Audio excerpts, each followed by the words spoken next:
Hey, thanks for clicking on the video. This is going to be a breakdown of a lot of the new footage coming out about Horizon Forbidden West. So if you don't want spoilers, you're not going to want to watch this. We're going to be breaking down specifically a lot of the Slitherfang gameplay that came out. Horizon Forbidden West Slitherfang is one of the big bosses, and lots of great footage has come out. We also uploaded a video to SNTR Updates breaking down the skill trees. I'll give you that information in this video as well. There's like 6 skill trees, about 150 skill points, almost double what was in Horizon Zero Dawn. Could mean really good things for the longevity, replayability, and the ongoing nature of this game. If you like these kind of videos, remember to hit subscribe and the bell button so you don't miss my live streams throughout the week. Usually at the beginning of the video, I do like a little short 4-minute thing, but I don't have one of those for you for this video because we're going to be combing over gameplay and breaking it down throughout the stream. If you want those little 4-minute, breakdowns, there is the one over on SNTR Updates where I fly over the 6 skills trees and everything contained in them. So we should be having as well a redirect and people coming over from the other stream, and we greatly appreciate people doing that, and we hope you enjoy this coverage. Again, fair warning, we're going to be looking at gameplay footage from the game. If you're not wanting to see that, you're not going to want to be here. So let me pop out the chat. Remember, we're in a new stream now. I rolled you over from the other stream. If live redirect worked well, you should be able to switch to live chat, and you should be able to also press the like button because it is a new stream. So let me get this video pulled up for you here. I'm pretty sure they put it on the PlayStation channel. If not, hang on a second. Horizon Forbidden West Slitherfang. There's lots of footage out there, and one of the main things I want to focus on in this video is, I believe, who got the really good footage. Was it somebody I thought was what uploaded the footage? I thought it was Game Informer. It looks like the footage is actually pretty short. PlayStation uploaded the video that we're going to watch first, and then the next thing we're going to look at is everybody's re-uploading the footage, so it's kind of silly. But let me first pull up the 2-minute long video, and this is on the official PlayStation YouTube channel, just showing off the monsters and the machines in the game, machines of the Forbidden West. Now, one of the things I want to highlight is that it's captured on the PlayStation 5. And I think this is really important given a lot of the discussions about, is old gen holding back Horizon Forbidden West? I think undeniably when you see this footage captured on the PlayStation 5, you cannot conclude that this game is being held back. Keep in mind, you're watching a stream of this video. I strongly encourage you to go watch this on the official PlayStation channel at 4K, so that way you can see it in the beauty that I'm seeing it right now, with the individual shadows, textures, lighting, as well as the dynamic lighting that will not purely be in cutscenes. It will also be in the game world while you are playing. That's a significant thing that we don't want to overlook. So they're kind of showing what a lot of the machines are going to be doing here and what they look like. This guy is sort of an armadillo or a pangolin. There's the Slitherfang. This guy, there's other footage we'll look at that's about 40 seconds long of Aloy fighting the Slitherfang. Very, very cool looking, and that was in the thumbnail for this video.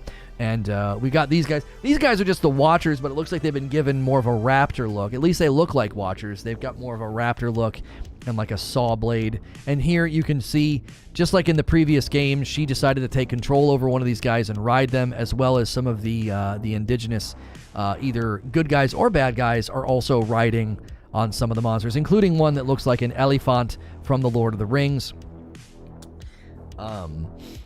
Let's see if we can... we'll also pull up the... Game Informer has a cover story of the game this month. That's right.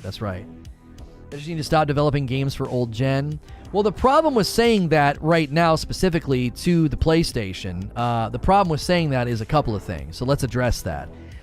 First and foremost, the the saturation of PlayStation 4s when compared to PlayStation 5s, Sony indicated there would be a couple of years where they would support both because they didn't want to just turn their back on all the people who bought a PS4 just because they have a brand new console in existence. Now, that reality is compounded and I would say exacerbated by the fact that there is a chip shortage as well as an availability shortage of PlayStation 5s. So there are PlayStation 4 owners right now who would love to play Horizon Forbidden West gameplay on their PlayStation 5 when this comes out, and they can't get a PlayStation 5.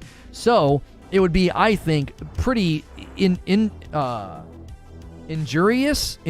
What's the word? It would be like, what's the word when you it's causing an injury? I can't think of the word or how to pronounce it.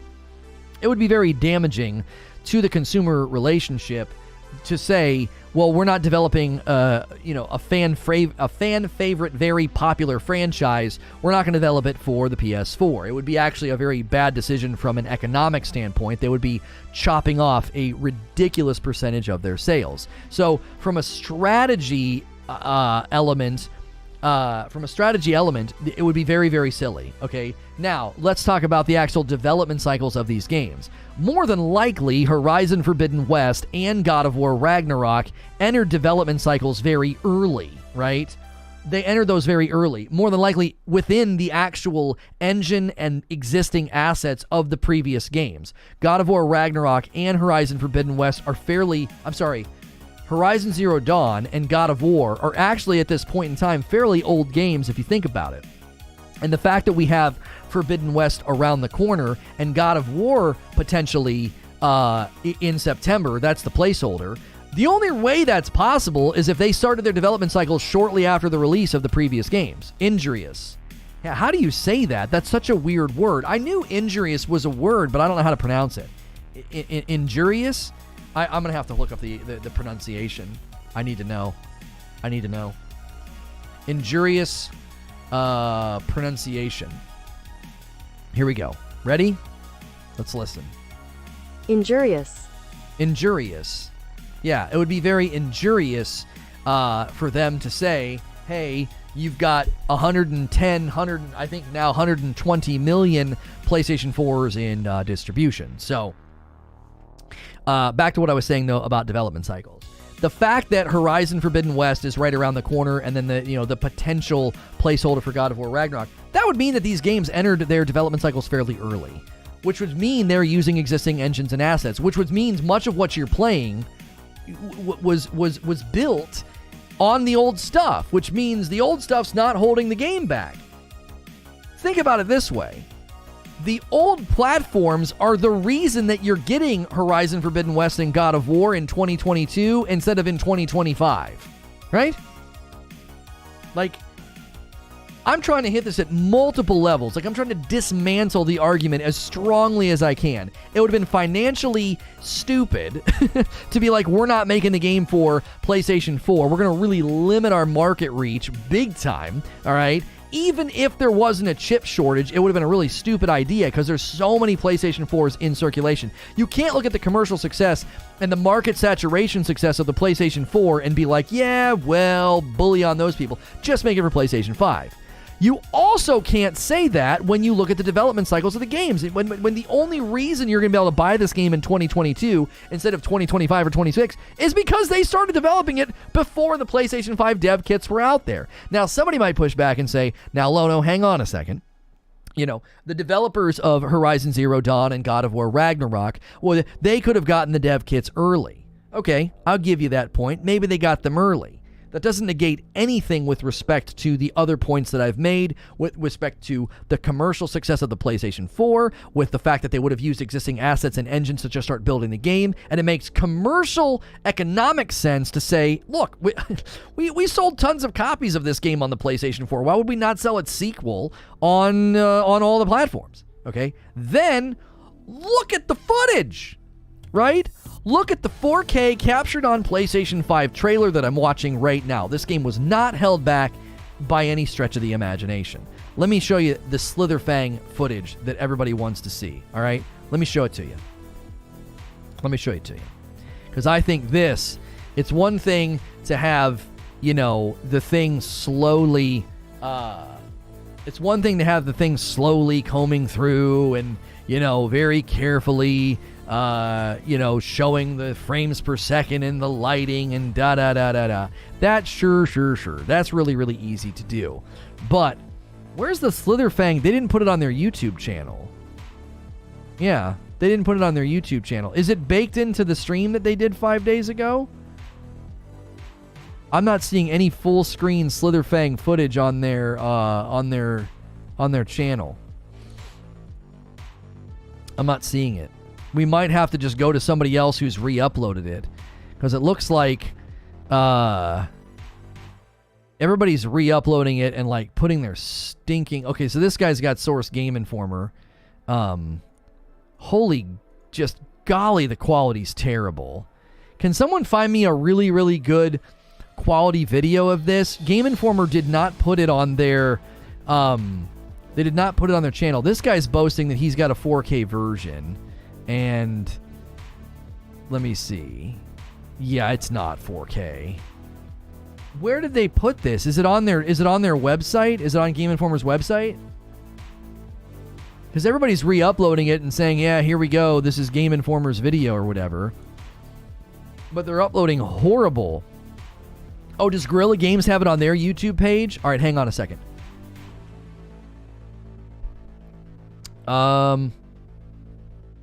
PlayStation blog. Is the video baked in there? No, that's the machine one. We've been watching that one. No, I don't want that. There's one where she fights the Slitherfang, Eugene, and it's like 40 seconds long. It's different than that. It's a different video. Yeah, we've been watching the Sony one on loop. Let's see if Guerrilla has a video channel. Do they have a? Yes, they do. All right, let's see if they've got it. Guerrilla has the same video, Machines of Forbidden West. I'm not seeing the Slitherfang really short. It's like short combat. She's fighting it. I've seen the video everywhere, but everybody's re-uploading crappy versions of it. I sent one, but the quality's not good. Yeah, somebody's got it. Maybe Game Informer has a good version on their website. Hang on a second. Let's see if they have a good one on their website. Okay, what we know, blah, blah, blah, da-da-da-da, pictures. Exclusive content. Yeah, it's so funny that everybody's got introducing the mighty Slitherfang. Here we go. They've got Slitherfang battle clip on their page. Yep, and it goes up to 1080. Okay. Yeah, it doesn't. Whatever they're using, whatever player they're using, my gosh, it's terrible. Oh no, there it goes. Now it looks better. It took a second. Okay, I'll show this to you guys in just a second, all right? I'll show this to you in just a second. So I've got it. If you're wanting to see Horizon Forbidden West Slitherfang gameplay, don't go anywhere. I'll be back in just a second. Hey, give me my first 100 likes. We only need 13 more likes. I'll be right back.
Oh, sorry.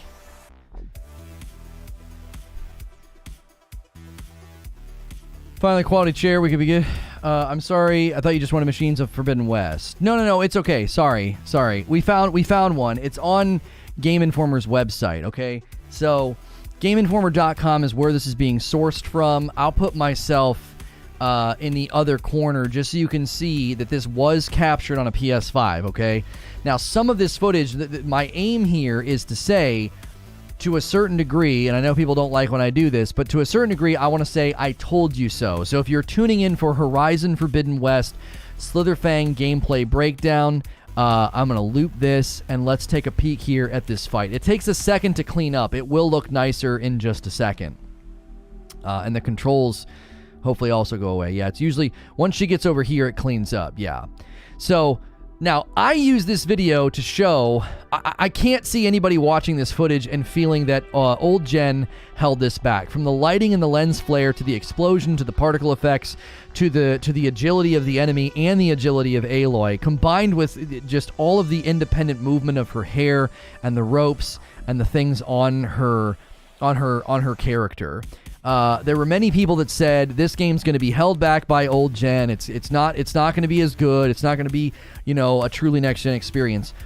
This, to me, this footage is proof positive that position is completely and utterly wrong. This to me is a next gen game. This is next gen footage. This is next gen gameplay. I don't see anything in the lighting, the graphics, the combat, the fluidity of motion of both Aloy and the snake, the Slitherfang. You know what I mean? So to me, I don't see any evidence of that. Now keep in mind, the first so many seconds of the video don't look good. It takes a second for it to turn into a 1080 video. So right here, everything looks like crap. That's the video itself not running at 1080. Once she jumps off of here and glides, it clicks over to 1080 because it's buffered long enough or whatever. So you need to go watch this on your own if you think this is a low quality video or not next gen footage. I don't think you're watching the same footage and gameplay that I am. This is very, very high fidelity graphics, crisp performance, good frame rate. Shadow is low res, game experience ruined. The only reason there's low res shadow quality is, again, because you don't understand the technology of what we're doing here. We're watching a video that doesn't hit 1080 until she's gliding. So if you look at the shadow quality, once the snake lands here and you look at its shadows on the ground, there's nothing low res about the shadows at all. High res, please. I can't get you a better video. This is literally the video right on Game Informer's website. Like, it's right on their website. And it doesn't hit 1080 until click there. As soon as she's gliding, it clicks over.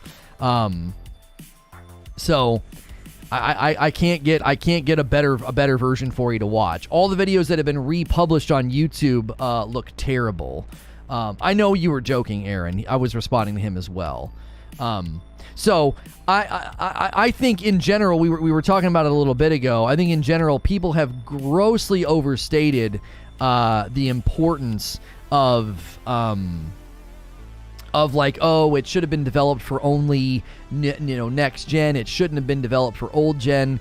All of this footage here was also captured on a PS5. So the lens flares, the dynamic lighting, the resolutions, the independent movement of the foliage, the way that the animals move, the dust particles, the particle effects themselves. I don't see anything here that doesn't look insanely next gen. I've not played a game that looks this beautiful on old gen. I've only played games that look this good on next gen. I would mention maybe Returnal, the graphical quality updates to both God of War and Ghost of Tsushima, and I would actually say this looks significantly better than both Ghost of Tsushima and God of War because of the lighting effects alone.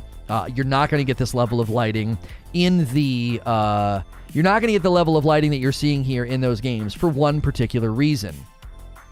Ray tracing has gone sort of by the wayside as far as the terminology because the game companies have found that verbiage to be off-putting. People hear ray tracing and they get a little bit worried because ray tracing has added a degradation to performance in a lot of games. So they call it cinematic lighting, okay? And Horizon Forbidden West will have cinematic lighting in all of its cutscenes. When you play Horizon Forbidden West on the PlayStation 5, you will have cinematic lighting in the entire game, right? In the entire game. That is significant, and that's why the lighting looks so good in this footage here. Machines of Horizon Forbidden West that was captured on the PS5. Obviously, it's not next gen. I haven't heard anything about the PS6 yet. Shut up, Akuta Papa. Elden Ring's not winning Game of the Year. Oh, it is. It is. I say Elden Ring's the front runner. Now, Horizon Forbidden West, they may snag it. But I think Elden Ring is the clear front runner for Game of the Year. I do. So load times are literally a lifesaver. Oh my gosh, yeah, that's a real next-gen experience. If you haven't played the updated version of Ghost of Tsushima on PlayStation 5, like, the complete and utter absence of load times is just insane. It's so weird. The first time it happened, it took me by surprise. I was like, wait a minute, was there no load time there?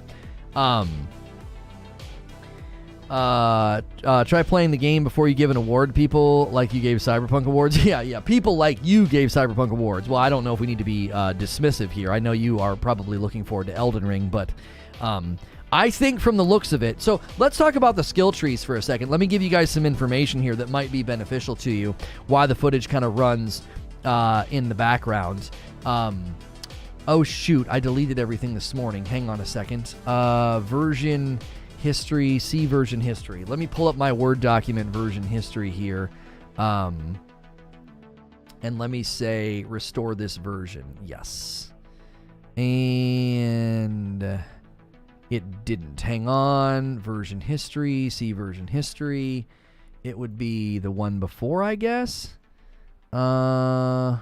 Would it be this one? No. Would it be this one? Okay, I don't know why there's lines through it, but that's like really unhelpful. I hit restore this version. It's I don't understand. Restore this version. Yes. There's nothing there. It's restoring the version of me deleting everything. That's like super unhelpful. All right, well, I'll just have to read through the crossed out lines. So, Horizon Forbidden West has 6 skill trees in it. 6. Now, each of these skill trees you can drill down into if you want. It's not going to force you into one skill tree over another. And if you remember the first game, it had about 84 total skills you could spend.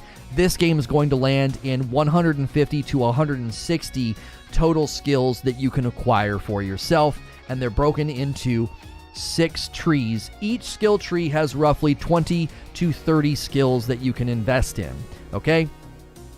First and foremost, there is the Warrior Tree, which focuses on melee attacks and skills. So, if you like the melee combat in this, which they showcase that in some of the early gameplay footage of her sort of battling these warriors in this little village and town, it was more like hand-to-hand combat. You're probably going to want to invest in the Warrior Tree. Keep in mind, the hand-to-hand combat in Horizon Zero Dawn is extremely minimal. She has probably 3 melee attacks that she can do. She can do a normal swing, a heavy swing, and then a critical strike once they're on the ground, and you can make the critical strike be a little bit stronger. Now, correct me if I'm wrong, there may be other melee abilities and skills in Horizon Zero Dawn, but that's generally my memory of Horizon Zero Dawn, okay? So this sounds to me like they're going to be doing a bit of a fleshing out of the skill trees in Horizon Forbidden West, given that they have one totally dedicated to melee attacks and skills.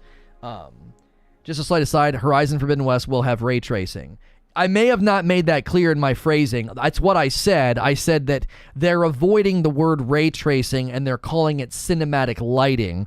I think developers and publishers have found that saying ray tracing is a stiff arm, like people don't like it, because ray tracing has caused degradation in performance. So they refer to it as cinematic lighting, like in their marketing.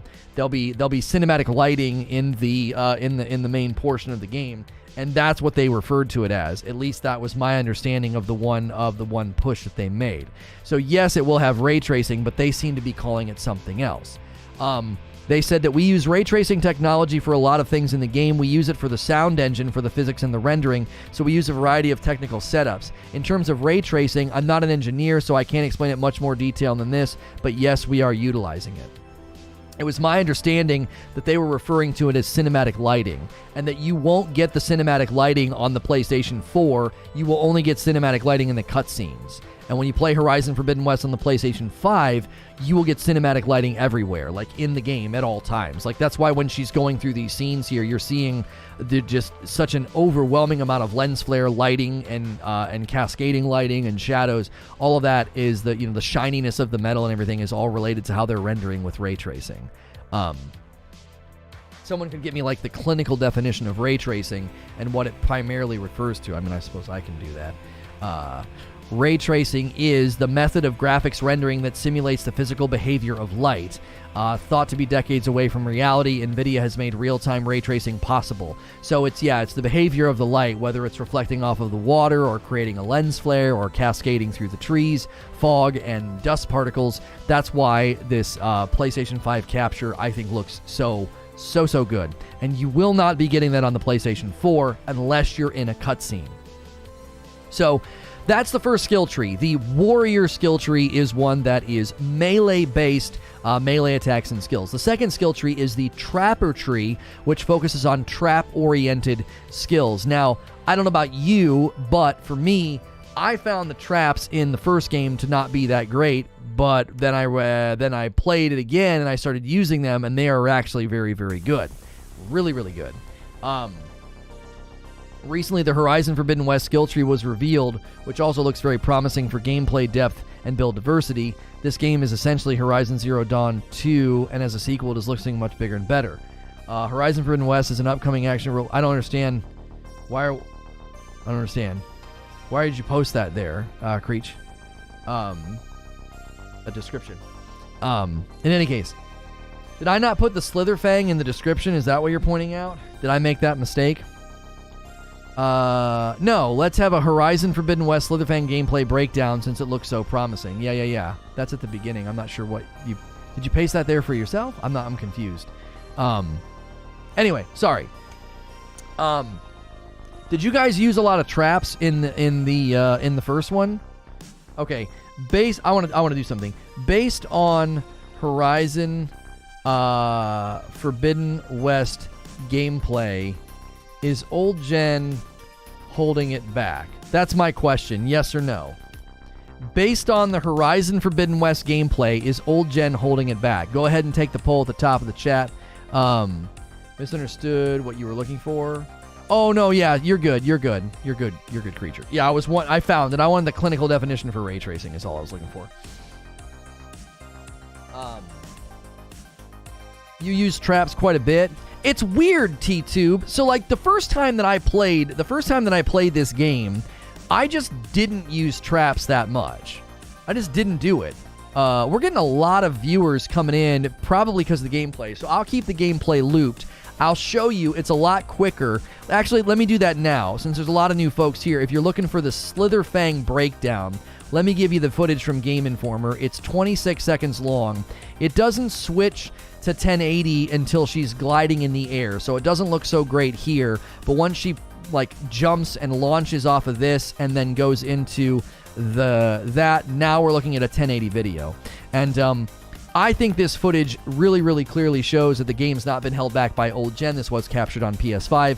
The lighting, fluidity, even the detail on her clothing, the movement of her clothing, her hair, and the bow, I think is very, very strong proof that this is a next-gen game that you'll be able to play a downgraded version on the PlayStation 4, right? That's why the poll at the top of the chat is asking, based on the gameplay you've seen thus far, do you feel the game was held back by old gen? And I am combing through all the various skill trees. There are 6 skill trees in the game with 150 to 160 total skills, almost double that of the first game, which had 84 skills, and this one's landing in 150 to 160.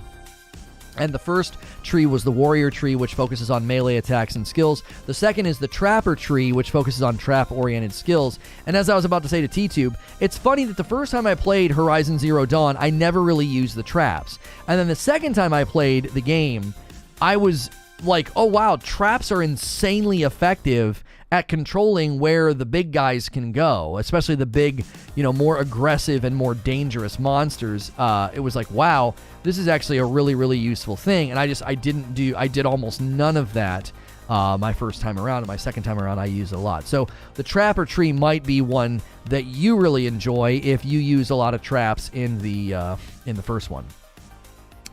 The third tree is the survivor tree, which focuses on health and resource skills. So if you just want good health and survivability, gathering resources and being able to heal, craft the different bows and such, the survivor tree is probably going to be the one that you want to go with. If you're thinking along the realms of just good survivability and sustainability of your character, I would imagine that the health and resource skill tree of the survivor tree would be one that you would enjoy. The fourth tree is the Infiltrator tree, which is focused on stealth options in Horizon Forbidden West gameplay. So if you're really, really wanting to be stealthy, this is one that I will probably actually skip over. Stealthy's nice, I will admit. Playing a game like this stealthily, I do think is nice. However, I just enjoy melee. I enjoy the bow. I enjoy all the different ways at approaching the combat. I'm not really going to be wanting to sneak around. Now, that doesn't mean you can't sneak around, but I'm not going to need all these skills enhancing my ability to be stealthy. Now, you may be very different than me. Chime in the chat. How do you typically play these games, whether it's Assassin's Creed, Far Cry, or Horizon Forbidden West? Do you typically play stealthily, or do you play more headstrong? I play more headstrong. It is nice to sneak around though with the bow. That is for sure. Bows and traps were my thing. I had 2 bows equipped a lot of the time, one for tearing and another for raw damage. I remember the rope launcher being ridiculous because I got it all the way leveled up, so I was like, ka-chunk, ka-chunk, ka-chunk, and I could have like 3 or 4 ropes tethering the enemy to the ground before they could do anything. So, you know what I realized? We haven't sold any coffee today. Who's going to be the first coffee order of the day? We didn't really hammer on that this morning. If you're new and you haven't hit subscribe yet, feel free to do that if you're enjoying the breakdown. If you're looking forward to Horizon Forbidden West, we cover lots of different games here. We covered New World, covered them this morning. We covered Ashes of Creation yesterday. We got Elden Ring stuff coming in the next couple of days and are from Friday. According to this morning's report on that New World video, this guy says the company in question that filled that war with newbies to offset what had happened, claiming they were trying to give more community opportunities. The players in question didn't log in until the war started and did an invasion instead. They were originally ticked that they couldn't get into an invasion when they had declared war against the same company. I'm not even understanding what that guy's saying. That doesn't even make any sense. That doesn't make any sense. Thanks for the reminder. I just ran out of dark roast. Okay. Let's get some coffee orders in. Chat, tell them how good the coffee is. Motivate a new. Let's get a first-time purchaser for today. Somebody who's never bought the coffee before. You're not buying from another company, by the way. It's ours. My wife and kiddos ship it to you. So you're basically supporting like a small family business when you buy the coffee. I'm not getting some kickback from some company. So, all right, the fourth skill tree in Horizon Forbidden West. The fourth skill tree is, let's get some new footage for you here. Let's get the other video circulating for you. The fourth skill tree is that was the one we just read. Infiltrator tree, focus on stealth. I was never really big on stealth, okay? The fifth skill tree in Horizon Forbidden West is the Hunter tree, which focuses on Aloy's ranged abilities. So if you're really, really big on the bow and you're going to be playing Horizon Forbidden West and primarily focusing on bow gameplay, I would imagine that you would find yourself in the Hunter tree, which focuses on her ranged abilities. You mostly use the spear. The spear was good, but there wasn't a whole lot of melee in the first game. I mean, there was, because you could knock the guys down and get the critical stab. But once you started playing against the big guys, the spear really wasn't the go-to. At least that's my memory, right? At least that's my memory of it. We will see if it's held back on the next one. I'm not sure what you mean by that, Mo. They already said the PS5 will implement the DualSense features. Yeah, so for those of you that don't know, let's go over the final skill tree. So the Hunter tree is ranged attack, and then the final tree, the sixth skill tree is the Machine Master tree, which is focused on hacking and machine-oriented abilities. So they're giving you an entire skill tree to interact with the machines, with hacking, with probably mounting or pets, who knows. They're going to have an entire tree focused on being a machine master, and so that is definitely something that you'll have at your disposal. And as I've said a couple of times, you will be able to go down a full skill tree like Infiltrator or Hunter as you choose. You will not be forced into one, and there's roughly 20 to 30 skills per tree. That brings the total to about 150 to 160 total, right? If it's 30, it'd be 180. So it's somewhere between 150 and 180. And the first game had 84 skills. So, 168 would be double. So this is somewhere around twice as many skills as the first game. And so that is what is coming in this game. I don't know if that's going to play a part in replayability. I don't know if they're going to take a page out of like AC Valhalla's, playbook and try and make like an ongoing game, like a live service game. Or are they going to add skill trees later? I really, truly don't know. I don't know if that's something that's sort of in their purview. Are they wanting this game to just get DLC and then be done with it? Given that they're building a game with twice as many skills, the map could be, twice as large, twice as long as far as campaign goes. A lot of that could lead to maybe a more ongoing game, as opposed to just a one-off. It definitely could fall into that category. Here's the Slitherfang there, since that's what we're supposed to be breaking down today. The thing to notice in the Slitherfang footage too, in this footage here, is that the size of the boss really forces Aloy to use verticality and movement, not necessarily using traps and not necessarily just sort of face tanking. Now, obviously here she winds up for like a really big explosive bow shot, which we don't know how much has already happened in the fight. We don't know, did she just one-shot this thing? Is a Slitherfang sort of a roaming enemy you're going to run into with some regularity, and is this sort of the go-to strategy? Is the Slitherfang a boss? They might say in the article, I could probably read the article and actually gather that information, because she hits this thing with one shot here. I mean, is this the go-to tried true strategy? I think the agility of the enemy is what I notice the most. Here we go. The Slitherfang stands among the most impressive new machines in Horizon Forbidden West. Fans get their first glimpse of the intimidating hybrid Cobra and Rattlesnake in a new trailer during the Game Awards. This towering serpent packs a wallop. A new hands-off look at a jaw-dropping boss fight against this mechanical serpent. So they're referring to it as a boss fight, or a mini-boss, as Jacob's suggesting. They're referring to this as a boss fight. So I'm a little confused as to why she kills it in one shot. Apparently, you can pick up the rattle as a weapon against the Slitherfang. So it says here, the rattle is fragile, and the skilled archers can detach the tail with a few well-placed arrows.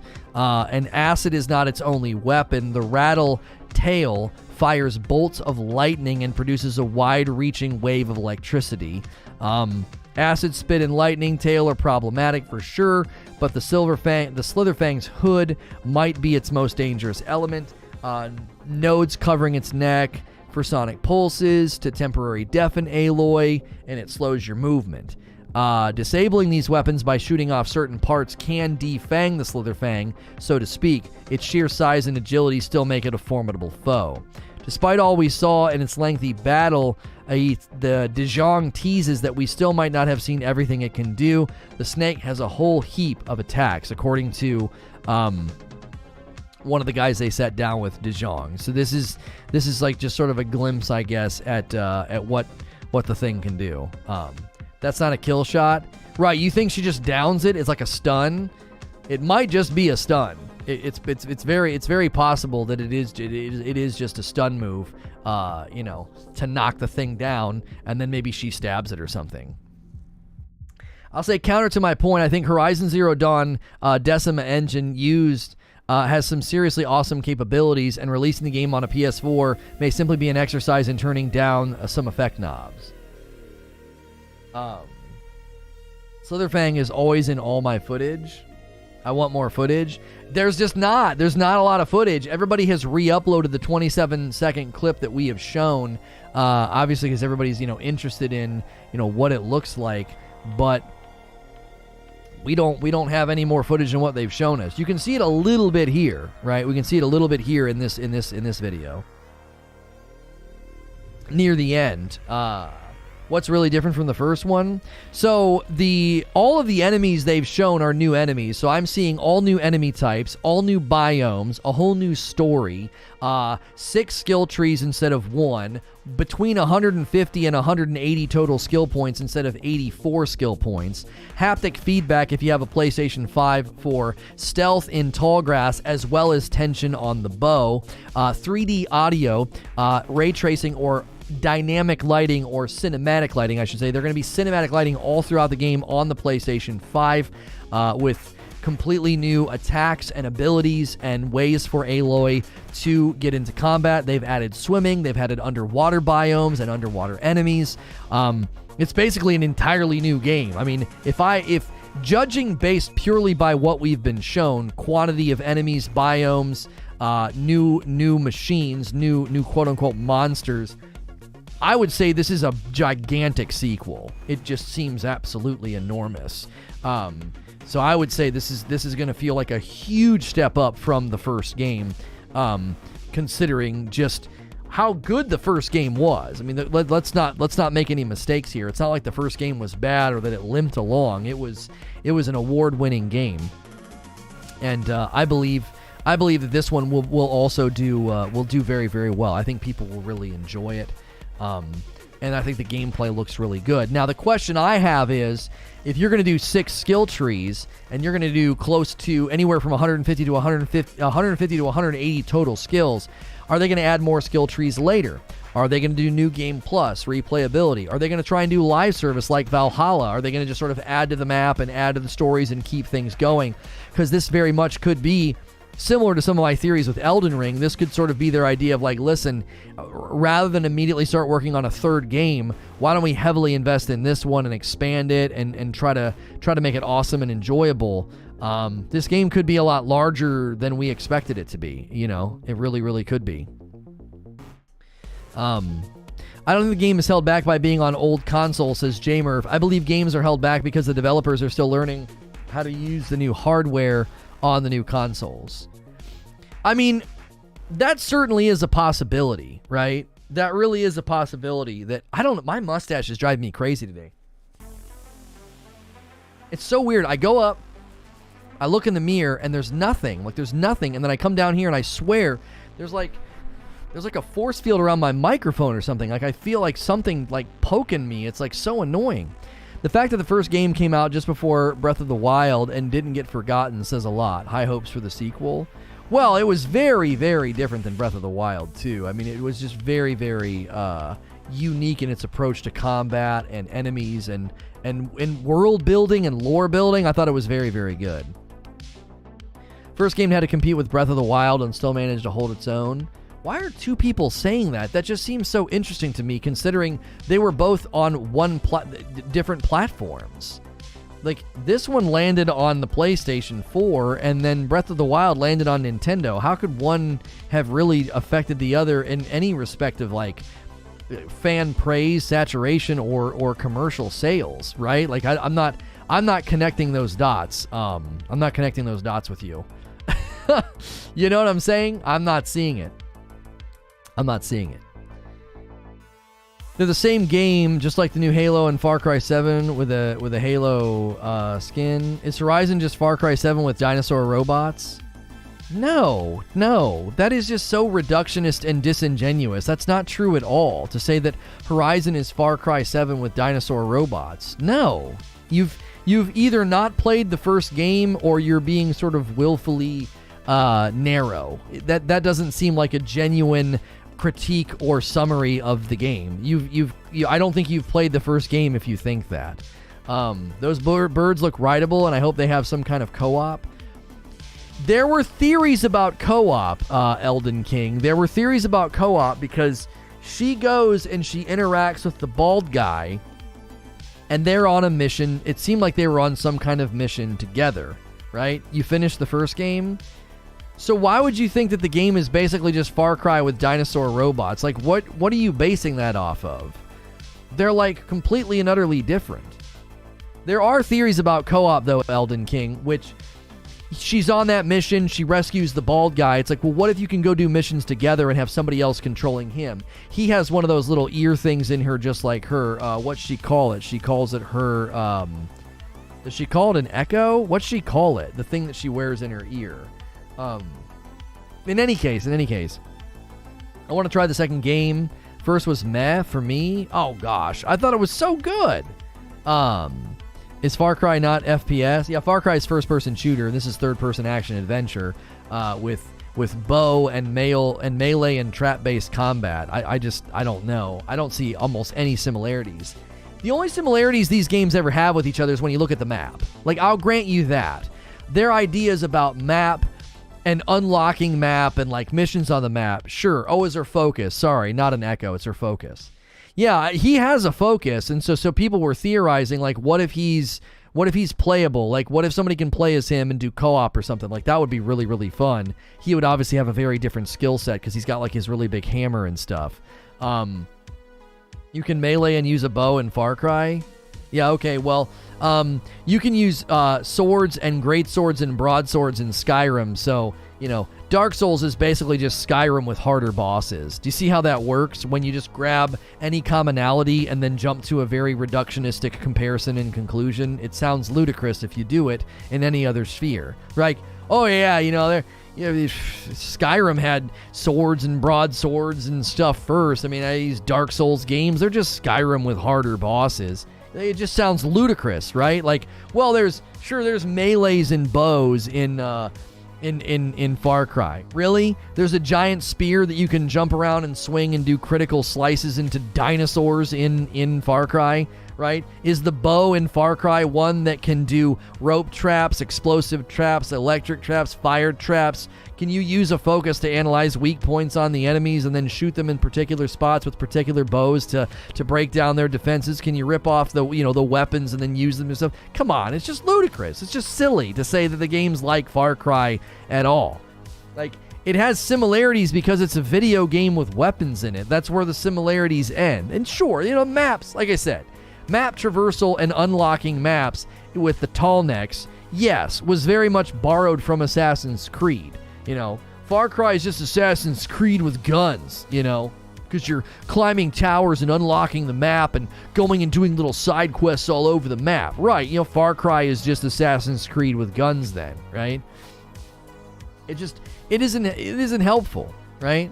The open world map is the same old thing. No, it's a similar canvas, but it's not the same old thing. It isn't. You make a better game then. How would you propose they do it differently? We're going to do an open world game with areas that have discoveries, secrets, quests, side quests, indigenous animals to that biome or that portion of the map, indigenous peoples, as well as side quests from those peoples on that portion of the map. We're going to do all these things in an open world. How would you do a map in an open world that wouldn't end up looking a lot like Spider-Man and Far Cry and Horizon Forbidden West? These games all do very similar things with their map and their world discovery because it works. It's like saying that, well, all shooters have aiming down sights, scopes, and reload animations. Yes, because that's part and parcel to making a shooter. Having a big, giant open world game is, of course, going to have these things on the map because it's part and parcel. It's part of the natural and accepted mechanism of having an open world game in these days. I agree it's hard to make something different, but that's what makes a great game. I mean, heck, even Elden Ring's map has this on it. We've not played Elden Ring yet, but you look at the map, and it lets you put markers just like Breath of the Wild, and it shows you where plants grow and where things are. I mean, I don't know. You've got open world fatigue, my friend. It kind of sounds like you might have open world fatigue. I mean, listen, I'll be honest with you. When I play one shooter after another, it is true that the mechanisms whereby you engage in combat all start to feel familiar. Aiming down sight, reloading, throwing a grenade, running, sliding. It all starts to feel a little bit samey. But that doesn't mean that Halo and Call of Duty and Apex Legends are all basically the same game with different environments. Like, that just feels incredibly reductionist, you know. Haven't I said I'm worried about Elden Ring? I think the concern should be that you should be worried about yourself. I think you've maybe potentially dug yourself into a hole of cynicism and skepticism that's probably going to limit your ability to enjoy any game. I don't necessarily think any of this is the fault of the game developers. I think I would place blame on you. I think you're more of the constant in this equation than the games themselves are. The constant is you look at systems that are similar and you judge them as if that's wrong or a dilution of your ability to enjoy it, and I actually think that's more of a you problem than a game design problem. I'm not attempting ad hominem here, where like I'm attacking you instead of your argument. I'm saying if I were to diagnose this situation, I would say, well, you're the constant here.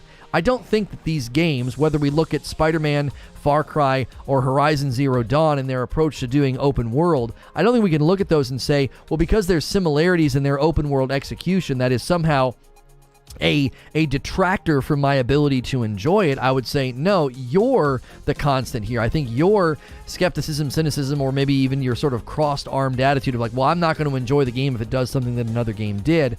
I believe that your posture seems to ask the impossible of a game, and that they're supposed to reinvent systems that work well when they don't need to.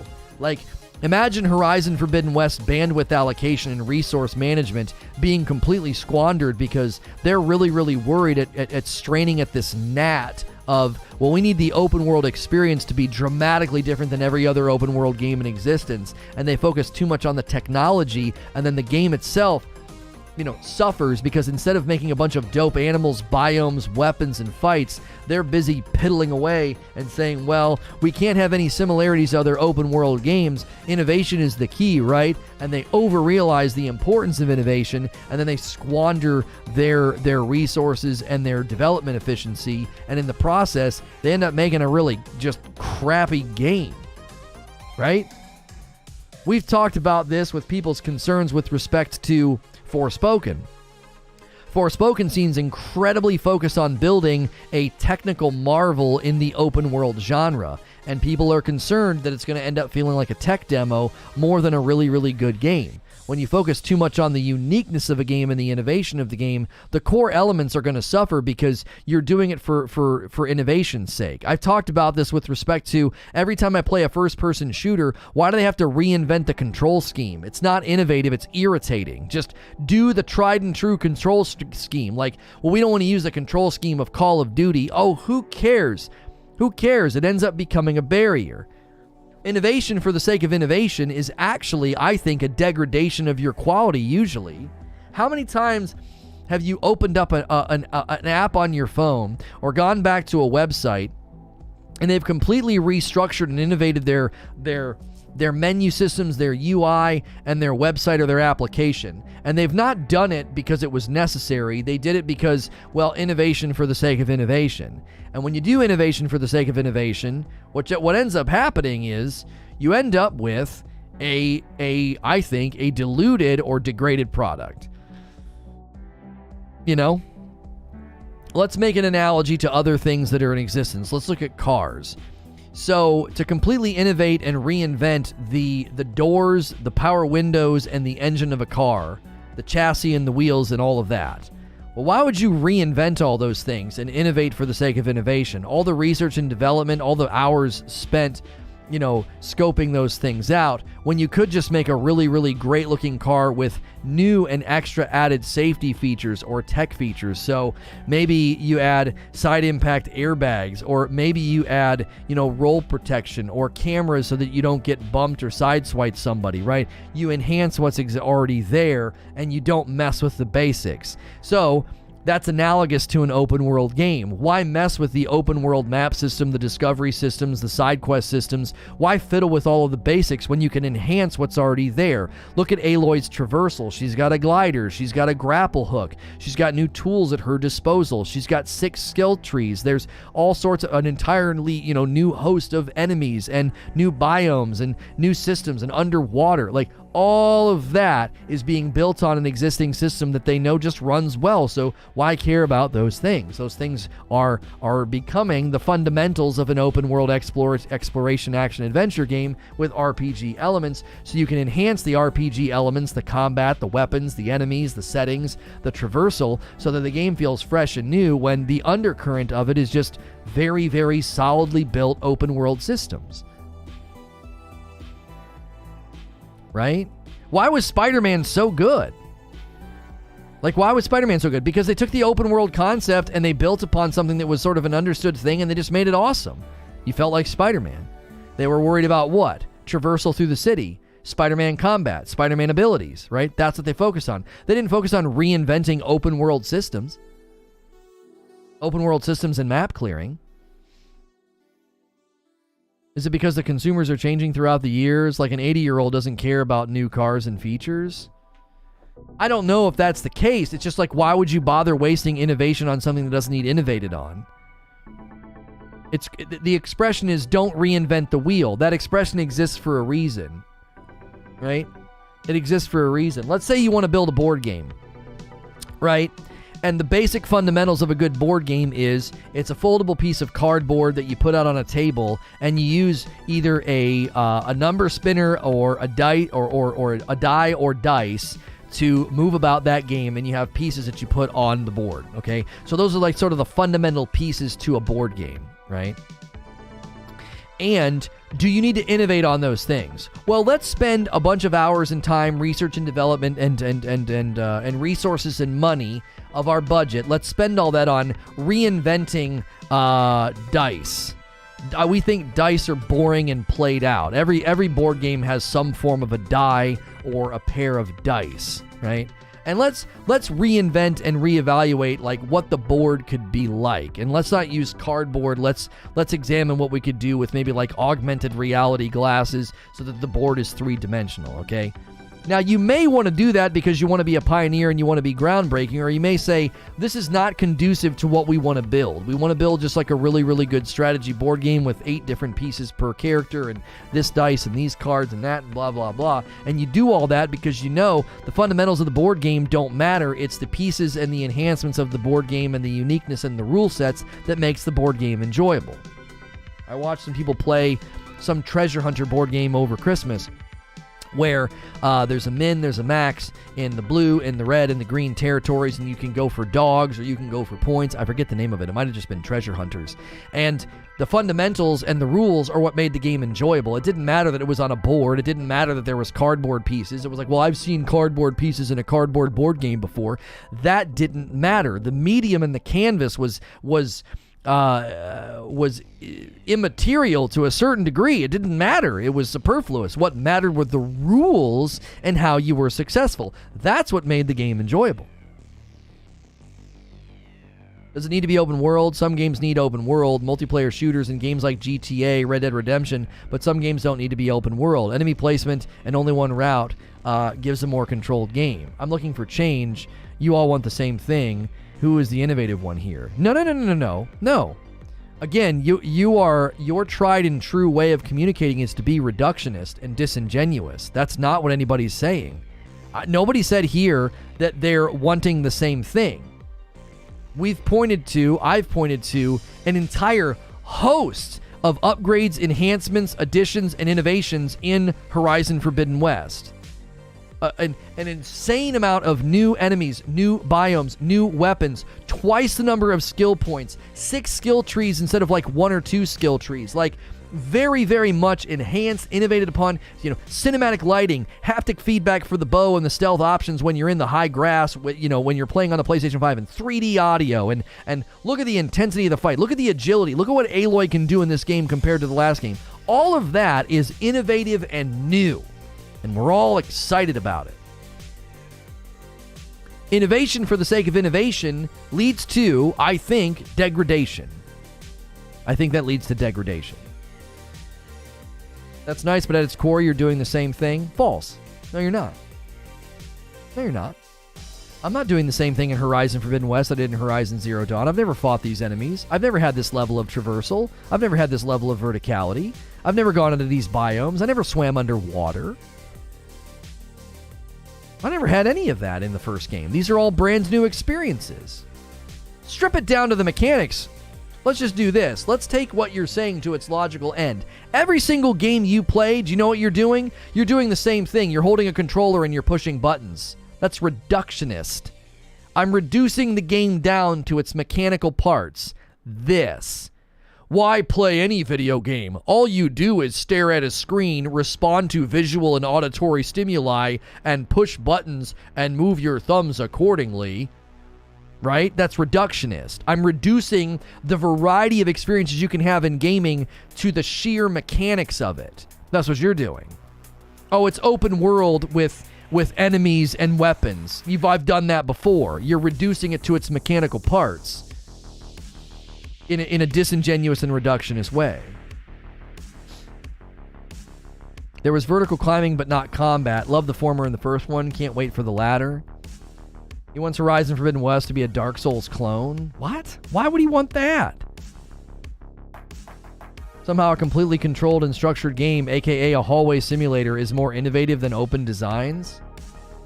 So he wants a linear... Why would you want a linear game as opposed to open world game? I don't understand. Because you said it was more controlled? Enemy placement in only one route gives a more controlled game? Okay, so why is that superior? That can be your preference. I don't care if that's your preference. Argue why it's superior. You've not done that. You've not put that on display. You've merely established that that's what you would prefer. You want Dark Souls. Linear hallway, open section, little section, big section, boss fight. It's more controlled because enemy placement is more, intentional. Okay. So you've made it clear you like Souls games. I've played and beaten Dark Souls 3, and I'm working my way through Sekiro now. It's not open world. It's more linear, more structured. Enemy placement's more intentional. Boss fights are more challenging and more intense. Why is that superior? It means that you are less likely able to cheese your way through. So the premise then would be a more linear, more structured game is superior because it minimizes the ability to cheese. Have you watched any of the Dark Souls 3 guides in existence? Have you watched any of the Sekiro guides? There's plenty of cheese. What are you talking about? Dark Souls is like a cheese sandwich sometimes. What are you even saying? What do you think From Software games are immune to cheese? I like open world. Red Dead Redemption 2 is one of the best games made, but when it's needed. So in your mind, this game with a post-apocalyptic end of civilization, rebirth of civilization, and dinosaur monsters have taken over, you think that this shouldn't be open world. Why? What about this game's identity, storytelling, lore, world building, and action would you think that this doesn't belong in an open world game? I'll tell you what's going on. The goalposts are flying everywhere. Yeah, it's tough to keep a wrangle on this. I'm going to tell you what's going on. I can zoom out from the argument because I know I've interacted with Ferryman a lot. So this is my attempt to be charitable and understanding of what he's saying. He really, really likes the Dark Souls, Sekiro, Bloodborne format, and Elden Ring is giving him so much cause and concern, he's taking it out on Forbidden West. I'm not trying to project or put words in your mouth, but that's what I think's going on. I could be 100% wrong. I could be totally off the mark. I think you're concerned about the thematic diversion that they're doing. They're diverting from the theme of more linear structure. From Software's building an open world game. I think that concern has you riled up a little bit, and you're saying things about Forbidden West that are reductionist and unfair and disingenuous. This is coming from a place of concern, worry, and maybe frustration. People do this all the time. If you're irritated or frustrated at a particular thing, you might transfer that to another thing. Your frustration with traffic might make you snap at the person in the drive-thru. That's transference. You're frustrated with one thing. Maybe you're anxious and worried about an interview, and so you're really short and curt with the barista at Starbucks. That's transference.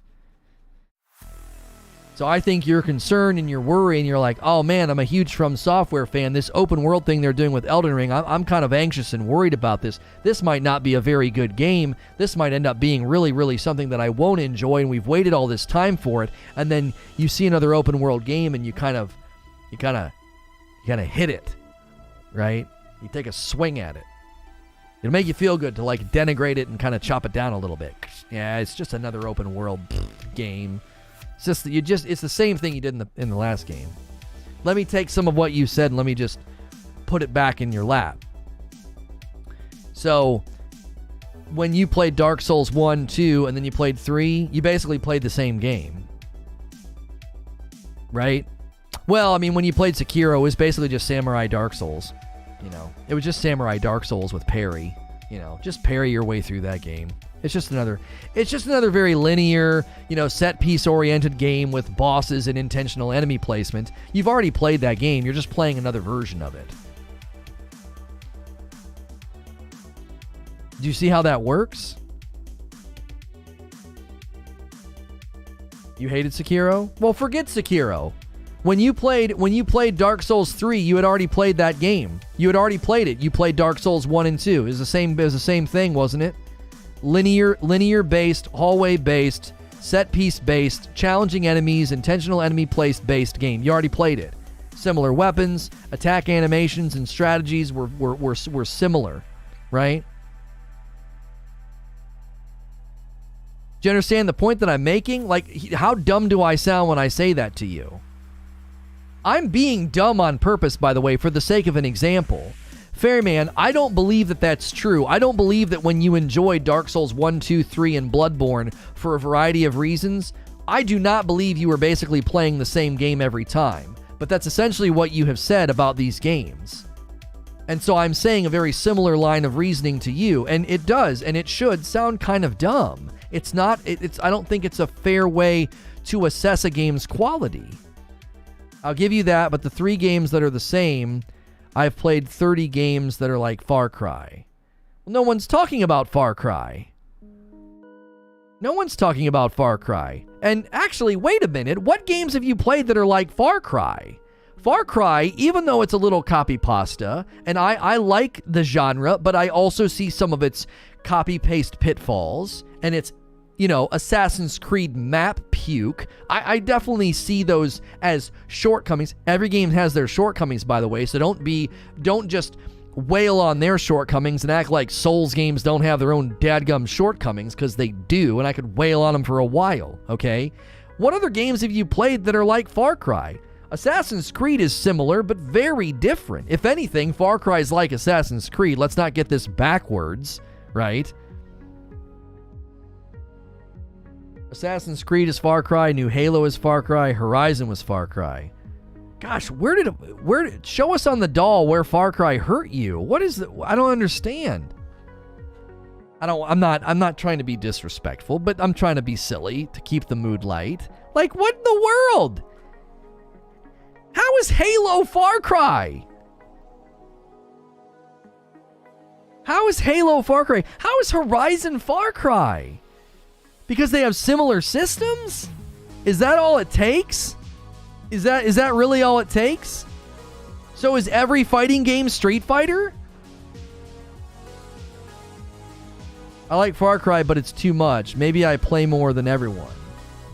I gotta tell you, with respect, Ferryman, most of what you're saying seems to stem from fatigue and not intellectual, logical breakdown of systems. I'm not denouncing your position. I'm merely trying to say that this is the impression that I get. It seems as though you suffer from gaming fatigue more than you are you seem like a thoughtful person, so that's why I'm engaging with you. But it doesn't seem like you're being thoughtful. You're a thoughtful person, but even a thoughtful person can speak more primarily from emotion. Does that make sense? Even the most brilliant philosopher can get really hungry and stub his toe and speak from emotion, okay? So being thoughtful doesn't mean you're being thoughtful right now. I feel like you're speaking primarily from a place of fatigue than saying, like, Well, let me break down the systems and why I think that no, because the systems themselves are so dramatically different.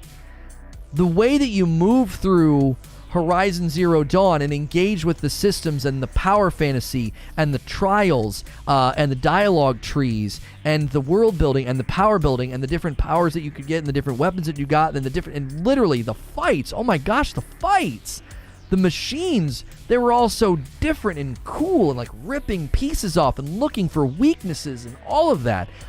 I never had any of those experiences in Far Cry. You're stripping the game down to its mechanical parts. I think that's why I think it's so reductionist. It's like, here's all these things that they've done, but let me say it another way. Let me paint this picture. I just got a really good analogy that I think will help paint this picture. I could look underneath the ground at the root systems of a pine tree, a cedar, and a maple tree and be like, they all look very similar. Why? I'm looking at the root systems. They're all very similar. Down here at the foundational level, they're all very similar. But if I lift my eyes up and I look at the intricacies of the branches and the heights and the growth and the limbs and the leaves and maybe the fruit, maybe one's an apple tree and a cherry tree, right? You're looking so down at the bottom root systems of like, well, mechanically speaking, foundationally speaking, there's an open world map with things for me to do and boxes for me to check. These games are so samey. You're just reducing them to their mechanistic parts as opposed to seeing the differences in them. And when you see the differences between a pine tree, a cedar, a maple, and a cherry tree, you see the beauty in the differences. And I worry that you're not seeing the beauty in the differences. You're just looking at the in such a mechanistic way. This has been a good discussion, by the way. I always enjoy a good back and forth, so you deserve points for that. I'd probably say they all look like trees. Yeah, see? What a sad thing to not see trees and the beauty in their differences. That's to me is all that's sad. Oh, that's tragic. Trees are beautiful. Trees are honestly, I've talked about this before. I find trees to be fascinating. I think they're fascinating. Think about what a tree is.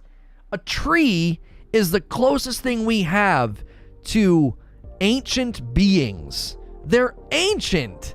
They're so old, and they've been around for so long, and they come from something that is incredibly small, and their materials are unbelievably useful. It's insane to me that you can go out and chop a tree down and treat the wood, carve the wood, and make a chair, and that chair can be around for generations. A table can be in a family for generations. That's phenomenal to me as a material. And beyond that, they're these ancient beings that tower over us. They've been here before you were here, and they'll be here long after you're here. They're like the dinosaurs of the plant world. All other plants are here and gone. Corn, soybeans, rose bushes. They're here and then they're gone, and they're here and then they're gone.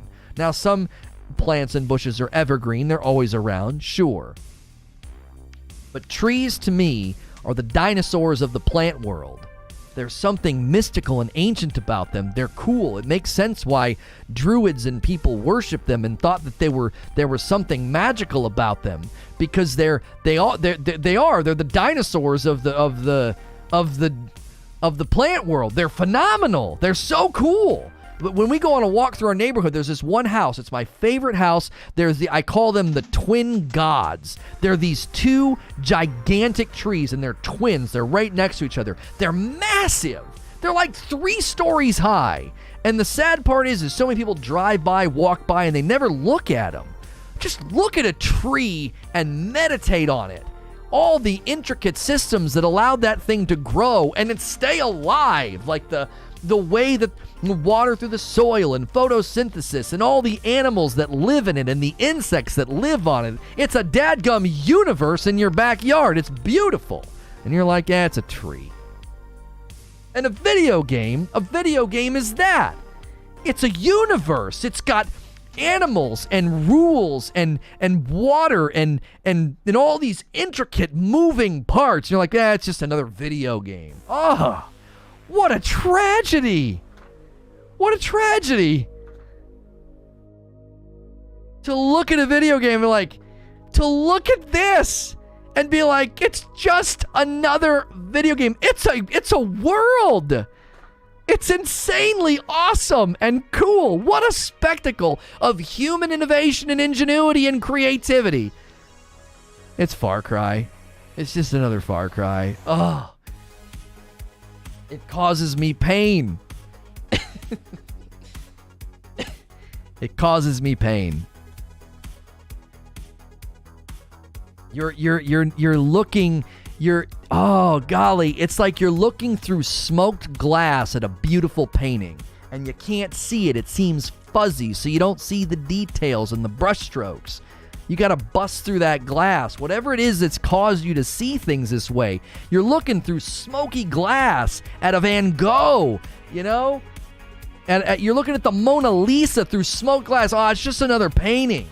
I can't really see any difference. It's indistinguishable between the last painting.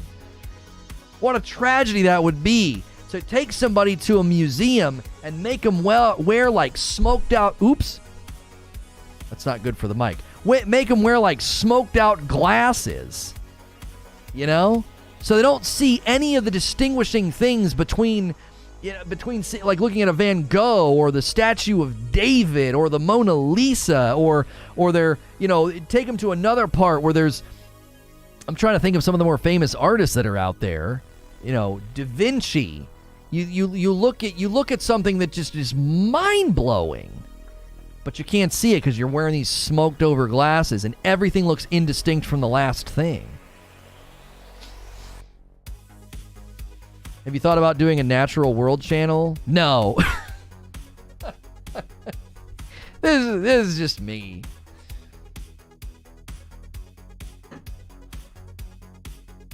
Oh, I needed a drink. Holy moly, my throat was getting dry.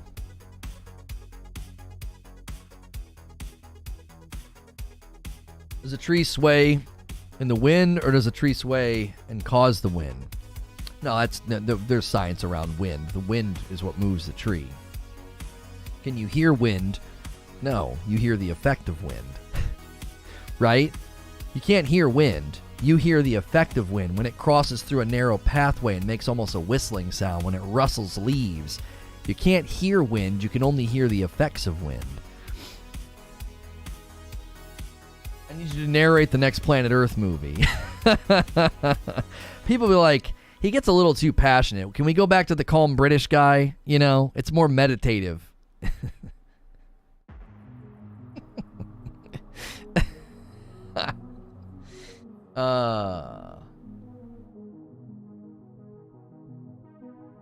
You should watch Fantastic Fungi. I don't know what that is. I've never heard that passion for trees before. Oh, I love trees. I love them. I do. That's my favorite thing about our neighborhood is it's an old neighborhood, so the trees are all just huge. Oh, I love them. I really do.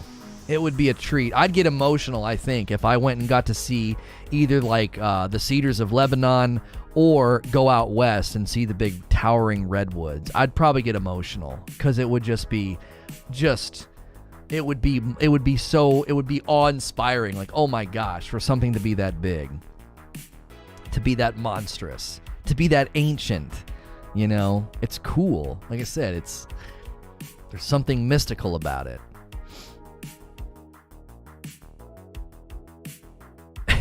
I'm going for a smoke. I'll watch through the glass. All right. Horizon Forbidden West should have an animal ecosystem like Red Dead Redemption 2, like a food chain of some type. This is why Far Cry fans are a little salty. Well, yeah, Far Cry 6 didn't do very well. It didn't do very well. Old gen's definitely holding back Horizon. Same with God of War Ragnarok. I believe that's an untenable position, Black Superman. I don't think you can prove that position. I don't. I think when you look at footage like this, with dynamic ray tracing and lighting and individual moving parts on the animals and the graphical fidelity, the animations on Aloy and her hair. None of this will be present on the old gen. None of it. None of it will be present on old gen. Dynamic lighting, 3D audio, haptic feedback on the controllers. No. Having actual cinematic lighting throughout your gaming experience instead of just in cutscenes. No. I don't think this game was held back at all. You missed my entire argument at the beginning of the video. If you think old gen held this game back, you're missing the forest for the trees. You're missing the forest for the trees. They started building this game with their existing engine and assets so they could get started on the development cycle so that you could have this game in February of 2022. If you think old gen is holding this game back, then you wouldn't have had a Horizon Forbidden West or a Horizon Zero Dawn sequel probably till 2025 or 2026. And for what? The graphics could be a little bit prettier. There's a ceiling on how good games can look to begin with. Go play Ratchet and Clank and Returnal. They're beautiful games. I don't see anything in this game that looks like it's held beneath the ceiling of old gen graphical fidelity. This game is going to likely look and perform better than those two games, if not as well as those games, Ratchet and Clank and Returnal. Truly next gen games. It's still a PS4 game at heart. It's not using the full capabilities of the PS5. Okay, that's your assertion. Prove it. What full capabilities of the PS5 is Horizon Forbidden West not tapping into? And when I ask a question like this, be fair warned. I'm ready. So go ahead. Go ahead. Tell me. What full capabilities of the PS5 is Horizon Forbidden West not tapping into? I'm really anxious for your answer. Graphics can be scaled, design can't. Okay, come on. Flesh it out, though. What full capabilities of the PS5 is Horizon Forbidden West not tapping into? I want to know. You have to put meat on the bones. You can't just make the assertion. You got to argue. Assertions are easy. Argumentation's hard. I'm genuinely curious. Because I know what I have in my pocket. I have a lot of evidence that that's not true. So it's not a game that had been made for the PS4? No, not necessarily. No. So when you play Days Gone on PC, do you feel that the game's held back?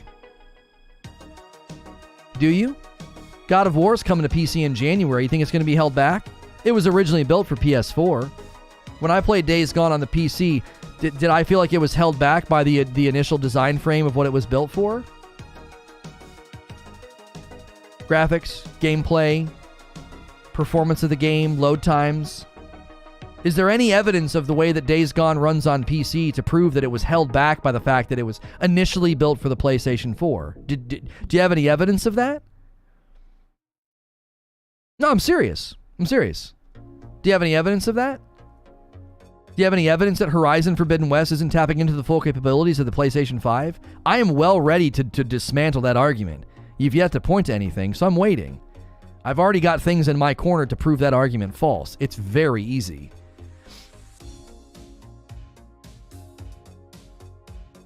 It's extremely easy. That's why I'm waiting. Because I really want to pull off the beautiful checkmate. For example, the mammoth animals and most, probably the flying robots, are not mountable. Maybe on PS5, animals like the turtle and cobra would have been mountable. Speculation, not proof, not evidence. The fact that it had to be made for the PS4 is enough. Again, presumption, assumption, and not evidence. Show you evidence? Sure. You ready? So the data controller in the PS5 allows for seamless load times and cutscene to gameplay transitions that were shown off in sequences like in Ratchet and Clank Rift Apart as well as Returnal. And then a game originally made for the PlayStation 4, Ghost of Tsushima, was updated to interact with the architecture of the PS5 to give seamless load times. There are now no longer load times in PS5. So that's not quite checkmate, but it's pretty close. Secondly, there are things like 3D audio and the use of cinematic lighting that on the PlayStation 4 doesn't exist, except in cutscenes. There's dynamic lighting, there's cinematic lighting in the cutscenes, but the haptic feedback, the 3D audio, and the cinematic lighting in gameplay is not possible on the PS4. That is utilizing the full capabilities of the PlayStation 5. Haptic feedback, 3D audio, instantaneous load times, and better graphical fidelity are all the marks of a PlayStation 5 game that can be seen on full display in Ratchet & Clank Returnal, as well as in the 4K checkerboard 60 FPS upgrade to God of War, as well as in the seamless load time of Ghost of Tsushima. So, there is no evidence that Horizon Forbidden West is not able to take advantage of the full capabilities of the PlayStation 5 when both brand new PlayStation 5 games are showing similar graphical fidelity that Horizon Forbidden West has, as seen in Ratchet & Clank and Returnal, and games like God of War and Ghost of Tsushima have been able to be adapted to the full capabilities and the powers of the PlayStation 5 with instantaneous load time, 3D audio, haptic feedback in the controller. These are technical features, not design. Yeah, you have not provided a single amount of evidence that the design framework of the game was held back because they didn't build it specifically for the PS5. I'll do you one better.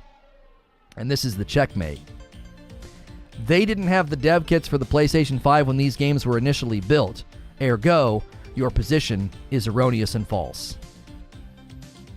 This game was not scoped, spec'd out, and built for PlayStation 5 and then reeled in and reined in to be built for the PlayStation 4. It was literally initially built with existing assets and engines, and the dev kits for the PlayStation 5 were not in existence yet. They were not in existence yet. So your position is erroneous and false. There was no version of these games that was even envisioned without the existing assets and engines and pieces. You didn't show anything that's showing it's not held back. Impetus is on you. I pointed to tons of evidence that the game's not being held back. All you've done is presume and assume. Whose position do you think is stronger?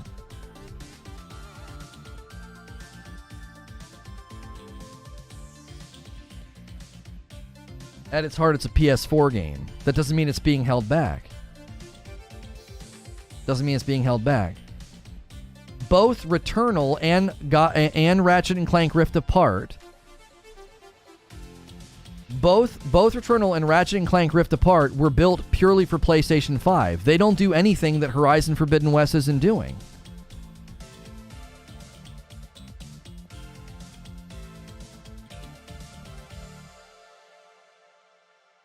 So when a PC game is designed for the 3090 and the 970 at the same time, the 970 is holding it back. Right.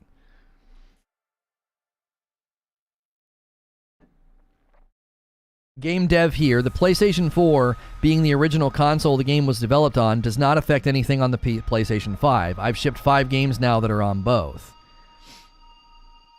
How about PC games? Are games held back by minimum requirements of games? My GTX 1060 can start and run any game. Right.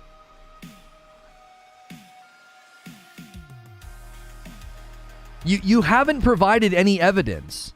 We have shown that what the PlayStation 5 offers, better graphical fidelity, better load times, haptic feedback, and 3D audio. Horizon Forbidden West is going to have all those things to the same degree that Ratchet & Clank Rift Apart and Returnal had, both games built specifically for PlayStation 5 only. And then you say, oh, well, that's evidence obviously to the contrary of your position, so you reject or ignore the evidence, and you act as if, well, no, it's game design systems. It's the design and the framework of the games that could have been different. That's presumption and assumption. There's no way to know that that's what they would have done. It's presumptuous to think that if Guerrilla decided to build the game specifically for PlayStation 5, for the sheer act of bandwidth efficiency and resource allocation, they'd have been like, let's just use our existing assets and raise all the graphics and make the load time better and get some 3D audio design guys in here and use the haptic feedback. We have an existing engine, we have existing assets. Why would we rebuild our entire dadgum game? So, again, the presumption and the assumption that the game's being held back is ignorance to game design at every level. I'm not trying to be mean, but it's ignorant. It's ignorant. At every level of game design, it's ignorant. Like they would have been like, well, we're going to make it for PlayStation 5 only. Okay, let's rebuild our entire engine and game systems. Why would you do that? You have existing assets, an existing engine, and a fully functional game. Let's just ratchet up the graphical fidelity. Let's add ray tracing. Let's add cinematic lighting, haptic feedback, 3D audio. Yeah, let's really do it. Oh yeah, let's remove load time completely. Look at what Ghost of Tsushima did. We can do that. Those are all the things that the PlayStation 5 promises. You're envisioning some world where, as a developer, they would make an incredibly foolish decision to say, well, we have existing assets, an existing engine, and we have the entire game world and how it's designed and how Aloy moves and combat functions. Let's rebuild all of that. For what purpose? The presumption that we should be able to mount flying animals and that the big enemies like the mammoth could behave differently. Again, no facts, no evidence, just presumption and assumption.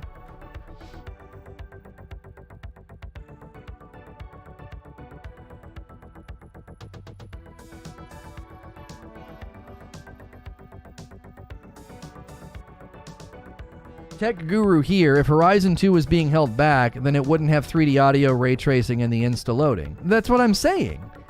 Ghost of Tsushima proves that you can adapt a game to the PlayStation 5 to take what the phrase that was used is it's not taking advantage of the full capabilities. What full capabilities are you talking about? When I asked that question, I wasn't given any examples because you don't have any. Because instantaneous loading and cinematic lighting, and 3D audio, and better graphical fidelity, 60 FPS performance, all of those things are things that the PlayStation 5 promised. So what's this full capability of the PlayStation 5 that's not being capitalized on? What is it? What was promised to you on the PlayStation 5 that Horizon Forbidden West is falling under? What? I wasn't given any examples.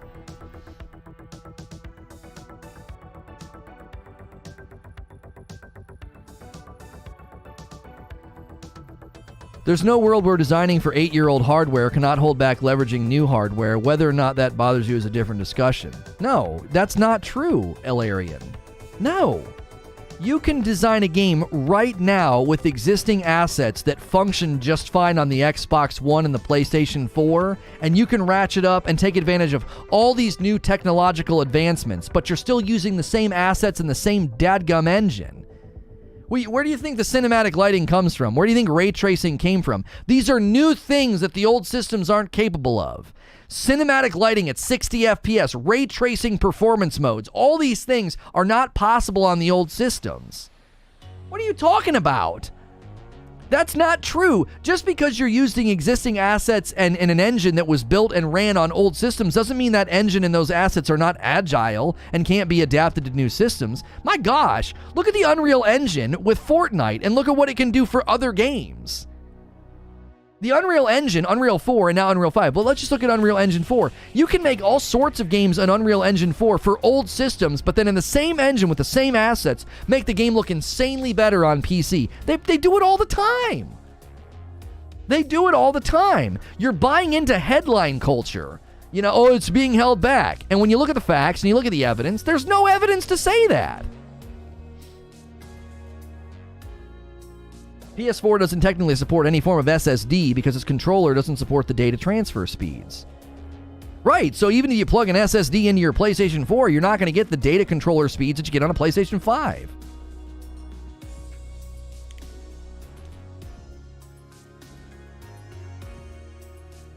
You're asking a non-arguable question. You're asking chat to prove without any objective performance metrics on released hardware that there's some level of discrepancy. No, I'm asking somebody... No. I'm not asking an unarguable question. They're making the claim and not backing it with everything. I'm not the one that made the claim.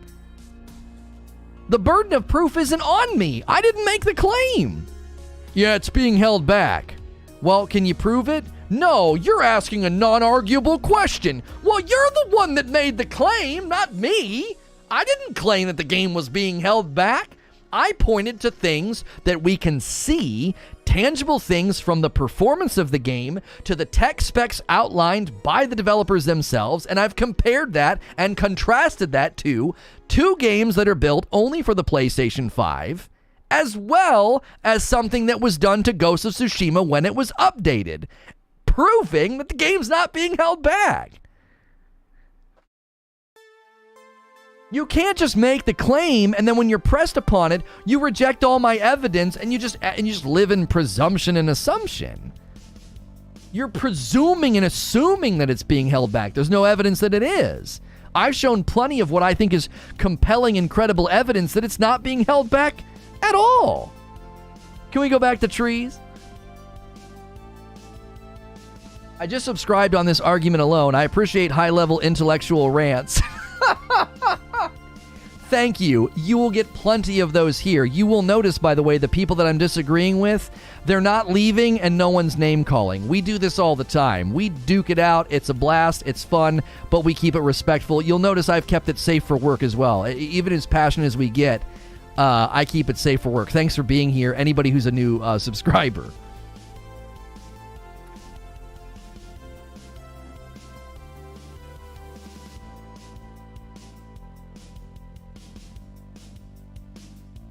So from what I understand of what you're saying, if there's an elevator in the game for loading in PlayStation 4, PlayStation 5 version will not have the elevator. Well, now hang on. I didn't say that.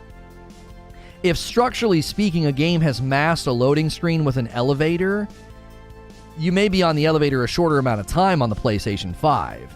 In the realm of fast travel, fast travel is a better example. Ghost of Tsushima fast travel had like a loading screen with hints and tips. On the PlayStation 5, that is gone. It's gone. There's no load times. I click anywhere on the map and I'm there. Bing, like that. It's awesome. It is truly awesome. No load times at all. Now, old school games, you're right. They would be like, like a door is closed and then it opens and that's their loading screen and they hide it. Maybe you'll be in the elevator like a couple of seconds, and on the PlayStation 4, maybe you're in the elevator a little bit longer. Yeah, I don't know. I don't know if they've got elevators in Horizon Forbidden West.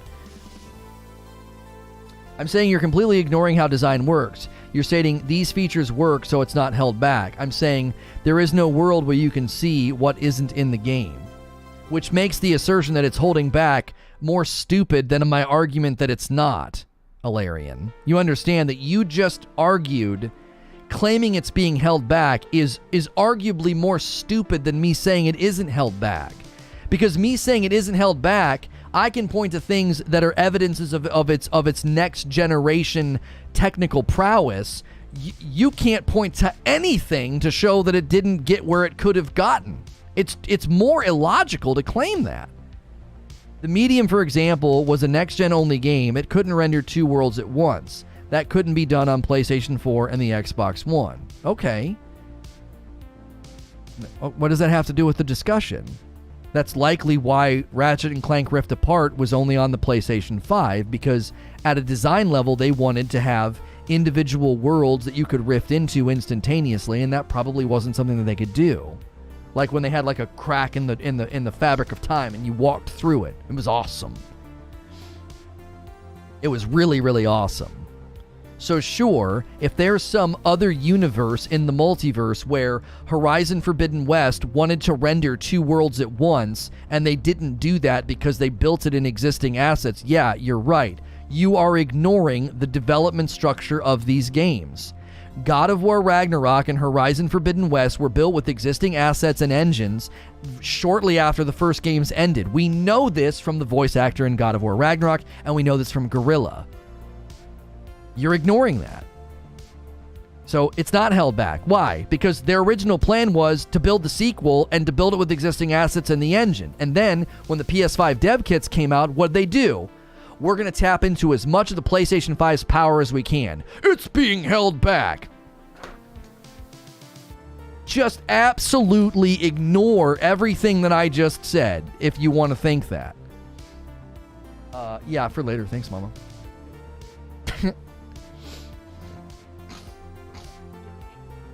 Yes, thank you. Games and engines are mutable. That's the other thing to consider. That's what I'm saying. The engine and the assets are mutable. They ported the dadgum game to PC. They ported Days Gone to PC. They ported Death Stranding to PC. These things are mutable. They can be updated and changed. They can be improved. And again, it's far more likely in your fantasy world where they wanted to build the game for PlayStation 5 only, it's extremely probable and likely they would have used the existing assets and engine because it's more efficient. It's more economical. You're going to bring the minimum viable product to bear on the market faster if you used existing assets and the existing engine. So it stands to reason, even if they would have waited for the PlayStation 5 dev kits, even if they would have decided to make Horizon Forbidden West PlayStation 5 only, they still would have used the existing engine and the existing assets and likely made a very, very similar game to the one we're going to get in February. It's still way more probable in that alternate universe that I'm right.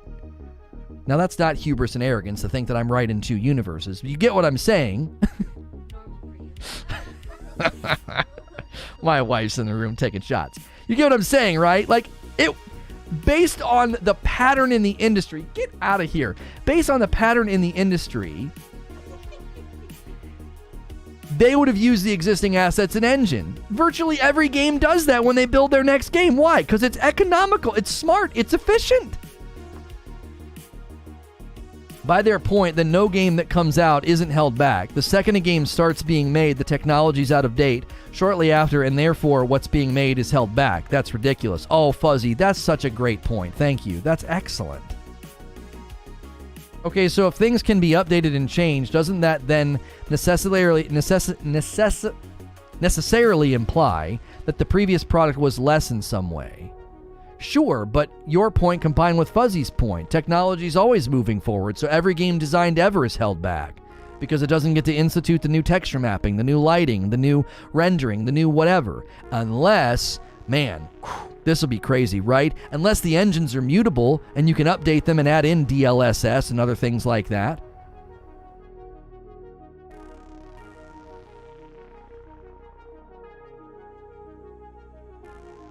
You've opened my mind. I used to say that games are being held back, but from what is being shown as of now, I haven't seen games being held back outside of load times and resolution.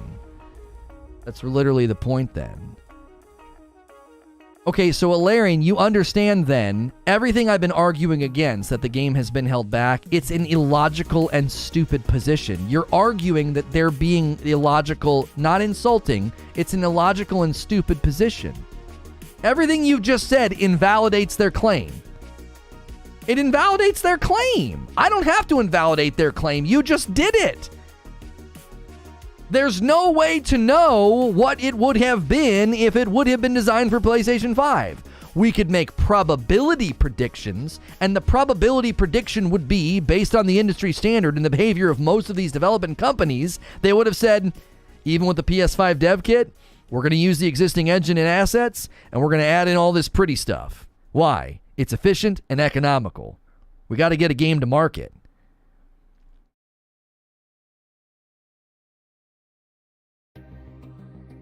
Yo, what's good, Hawk Rain? It's not held back the same way as a PS3 and Xbox 360 held back because of the architecture. All of them are on x86 now. Bloober team producer Jacek Zeba said why the medium was cross-gen. It needed the power of the Series X. It couldn't accomplish what they wanted if it was... Oh, why it wasn't cross-gen. Buddy, you're missing the point. Man, you're missing the point. That only makes sense if they wanted to render two worlds at once in God of War Ragnarok or Horizon Forbidden West. Given that they started building the games before the dev kits were even out for PlayStation 5, your claim is wrong. I'm saying giving rendering technologies an available juice in the tank, you cannot possibly argue that having less juice in the tank gives you the same output as more in the tank. No, that's not true. No. Plenty of games are developed for old-gen consoles in mutable, updatable engines, and they look and run beautiful, and even look next-gen on PC. Like, that isn't true. That is wholly ignorant of how engines and assets work. You think they just waved pixie dust and somehow managed to get cinematic lighting and 3D audio in Horizon Forbidden West on the PlayStation 5? No, they tapped into the power of the PlayStation 5 and they added those systems into the game. Why? Because the game's mutable. You can update it and change it. You can do things to it. We're arguing the quality of the game, which I've already said is irrelevant. How is that irrelevant to a conversation which stands on the premise that the game has been held back by old gen? And when I asked, what was the full capacity and the full capabilities of the PlayStation 5 that it wasn't tapping into, what did people say? Well, we don't know. I mean, there were design elements that they probably couldn't do. Well, that's presumption and assumption. You're presuming that they wanted to do things they couldn't do. And it's a false presumption and assumption because they started the development cycle before the PlayStation 5 dev kits were even out. Ergo, it's an erroneous starting point. It's not a logical starting point. Well, we wanted to do all this great stuff with Horizon Forbidden West, but oh shucks, the CEO said we got to do cross-gen support. Guess we can't do that. No, that's false. They started building the game with existing engine and assets.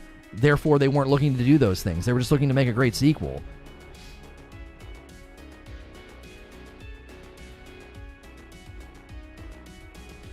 What if God of War Ragnarok has the same kinds of walking sections like going through rock cracks, etc., which were used to load the next area? Will you admit it's being held back then? No, because that is superfluous to the argumentation that it's being held back.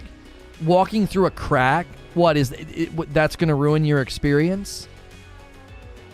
If you fast travel, there won't be any load times. The PlayStation 5 promised stronger graphical fidelity, instantaneous load times, haptic feedback, and 3D audio. If you get all those things, I don't understand what you feel like you're missing out on. Oh, by golly, having to squeeze through this rock wall for 0.5 or whatever, however long it takes, like 1 to 2 seconds. I just cannot abide that. This game has been so held back. That's not an example of a game being held back. You have to define what being held back means, and being held back comes with it a chock full of assumptions about like it's not going to look as good, run as good, or be as good as it could have been. And your example is I might have to squeeze through a rock wall to mask a load time.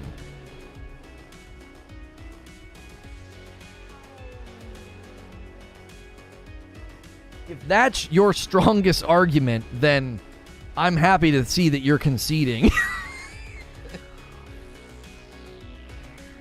That is just you conceding that you don't have an argument. You might have to squeeze through a rock wall? Come on.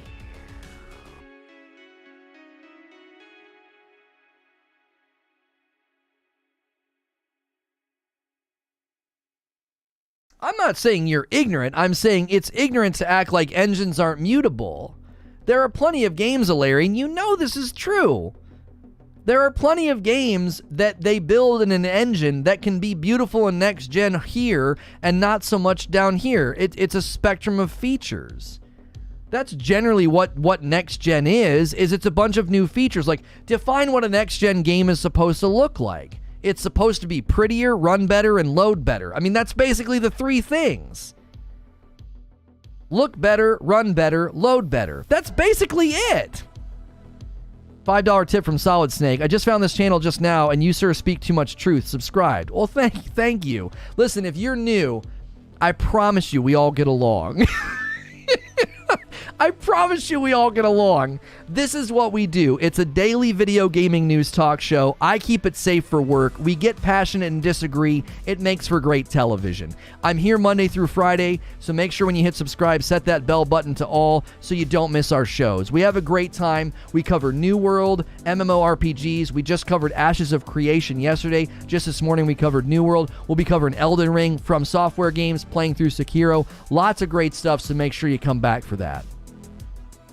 I think fundamentally we're disagreeing on what held back means. I'm saying there are fundamental things you cannot do with less juice in the tank than if you had more. Yes, and I'm saying that those things that they're not able to do, it's all immaterial presumption, which means nothing to me.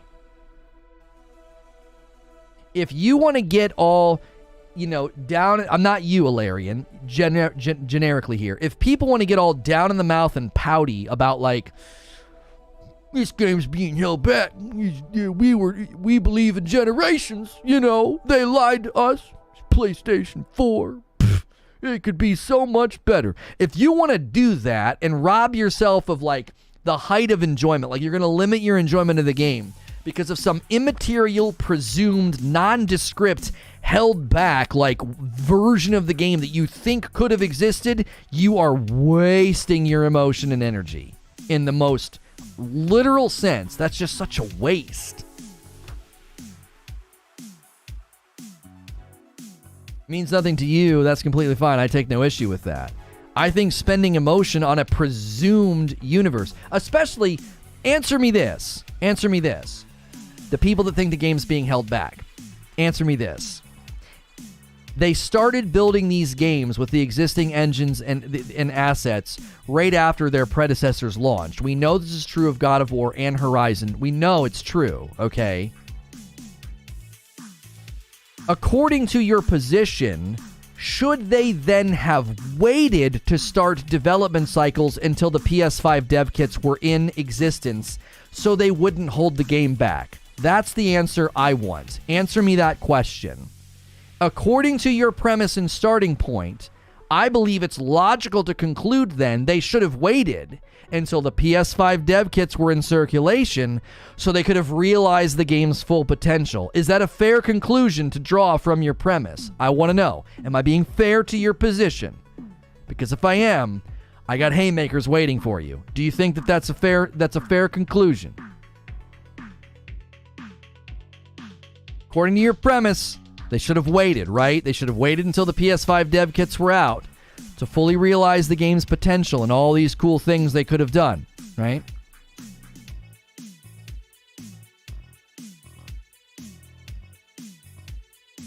That's a question I have for you. It's your position, not mine. I think maybe the debate with Lono is being taken out of context. I enjoy the back and forth, and Horizon Forbidden West looks like an awesome game. I will enjoy the heck out of it. I know, Alarian, you're playing a lot of devil's advocate, and that's totally fine.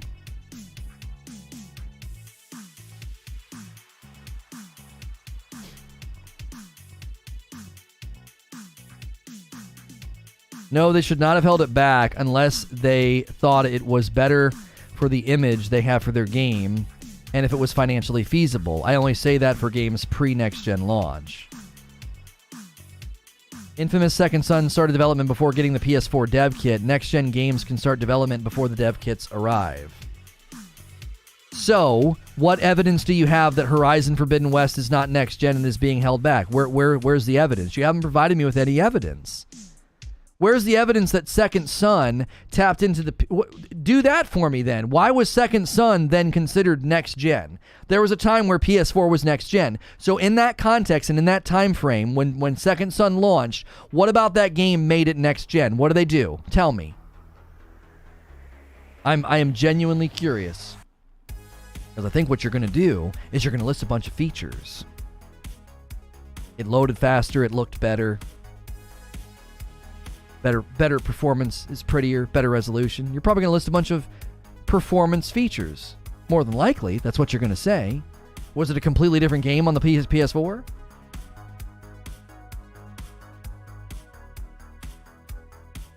So I'm going to presume, since nobody wants to answer me, because I know you guys are scared of like logically drawing conclusions from premises, you're like scared of it. I'll do it for you. If they would have said, the game will be held back if we build it with existing assets, we're going to wait for the PlayStation 5 dev kit to come out, then the game that's launching in February wouldn't exist. You'd be waiting for the game to launch in probably 2025 or 2026.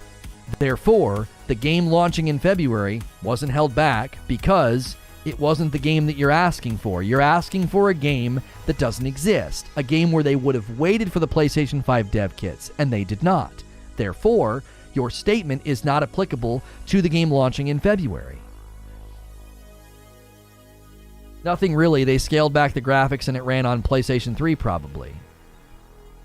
You just landed my plane.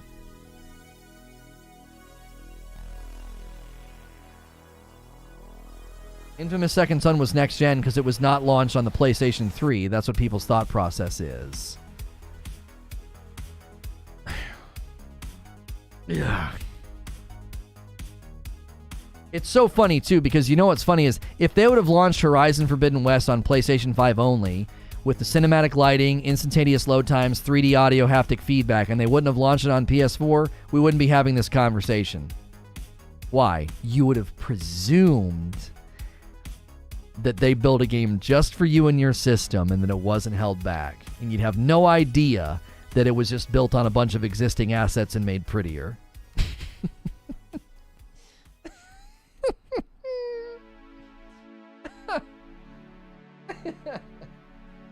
You're like, yeah, this is truly next gen, baby. Like, you friggin' Ratchet and Clank Rift Apart. It's truly next gen. Why? Well, it's not on a PlayStation 4. No, there's actual factual reasons why it's next gen, but sure.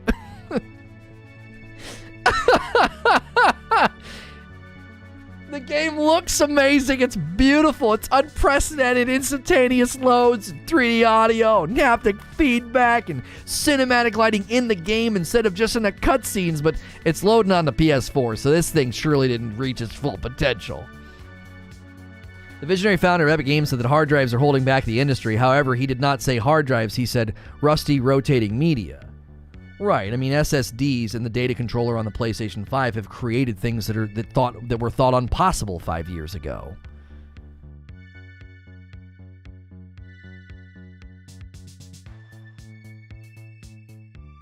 Feel free to throw these questions at me for games that started development after getting the new hardware. I have no real opinion on one started without the tag.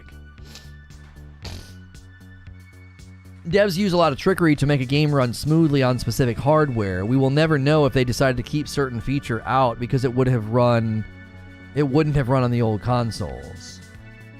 Right, and that's why I said it's all presumption and assumption. I think it's just unfair presumption and assumption given what we know about how God of War and Horizon Forbidden West were developed. We know that these games were developed almost immediately after the the initial games launched, which means they just started using existing assets and engines. And I got news for you. They would have done that anyway. That's what every game company does. That's what they do. You think Ratchet and Clank Rift Apart is an entirely new game with all new architectures? No, they used existing assets and the existing engine. But what happened?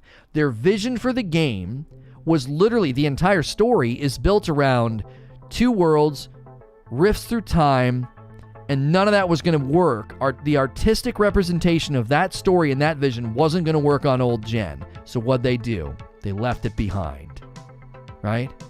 You're presuming that they did that with Forbidden West and God of War, and I just don't think that presumption has legs. I don't think the presumption has credible legs to think that they were like, well, I mean, we could have done all this stuff with rifts in time and simultaneous rendering of worlds and dinosaurs that could rap, but scrap it. No, because they started building these games before they had the PS5 dev kits. Spider-Man 2 and Wolverine will be built for PS5. That's very likely. It's very, very likely. It's also very likely that given the global reach of Spider-Man and his popularity and the saturation of the PlayStation 4 in the global market, they'll have a degraded version for the PlayStation 4 because they like money.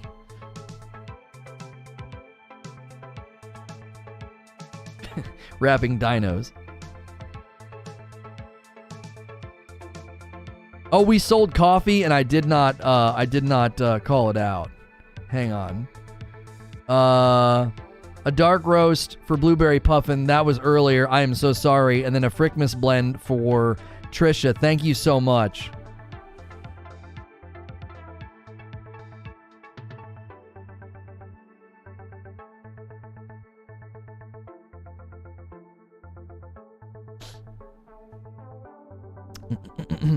Ragnarok will be the last cross-gen major first-party title for PlayStation. That is likely to be very true. Yes, that's likely to be very true. I think new games that are developed with access to the new hardware could be argued that they may be held back to fit new and old hardware, but not really ones that started prior to having the new gen to even work with. That's exactly what I've been trying to say, Distorted. Yes. it's so presumptive to think that they somehow had versions of these games that are going to be unrealized when they started building them before they had the dev kits. It just, you see, it's been an amazing debate. This has been really enjoyable. So thank you to everybody who jumped in the ring. Oh golly, we hit another milestone today. If you're a new sub or you haven't hit the sub button yet, my gosh, thank you. Just another banner day. This is nuts. This is just nuts. We are getting very close to 10K, 10,000 subs being a reality. So thank you to all the new and long-standing subs. If you have ordered a t-shirt from 80s Tees or a disc plate, my Amazon affiliate link, if you've ordered coffee, thank you for all those things. Keep in mind that coffee is mine. This is something that my family owns and ships to you. This is not something you go to some other company for. Now the t-shirt, yes, you go to 80s Tees or disc plate. That gets me a kickback, but these are great ways to support me directly. Love you, Lono. Oh, here's the thing. Black Superman and Alarian and who is the other person? I forget who the other person was. You have to know, I have a great respect for you if I swing hard.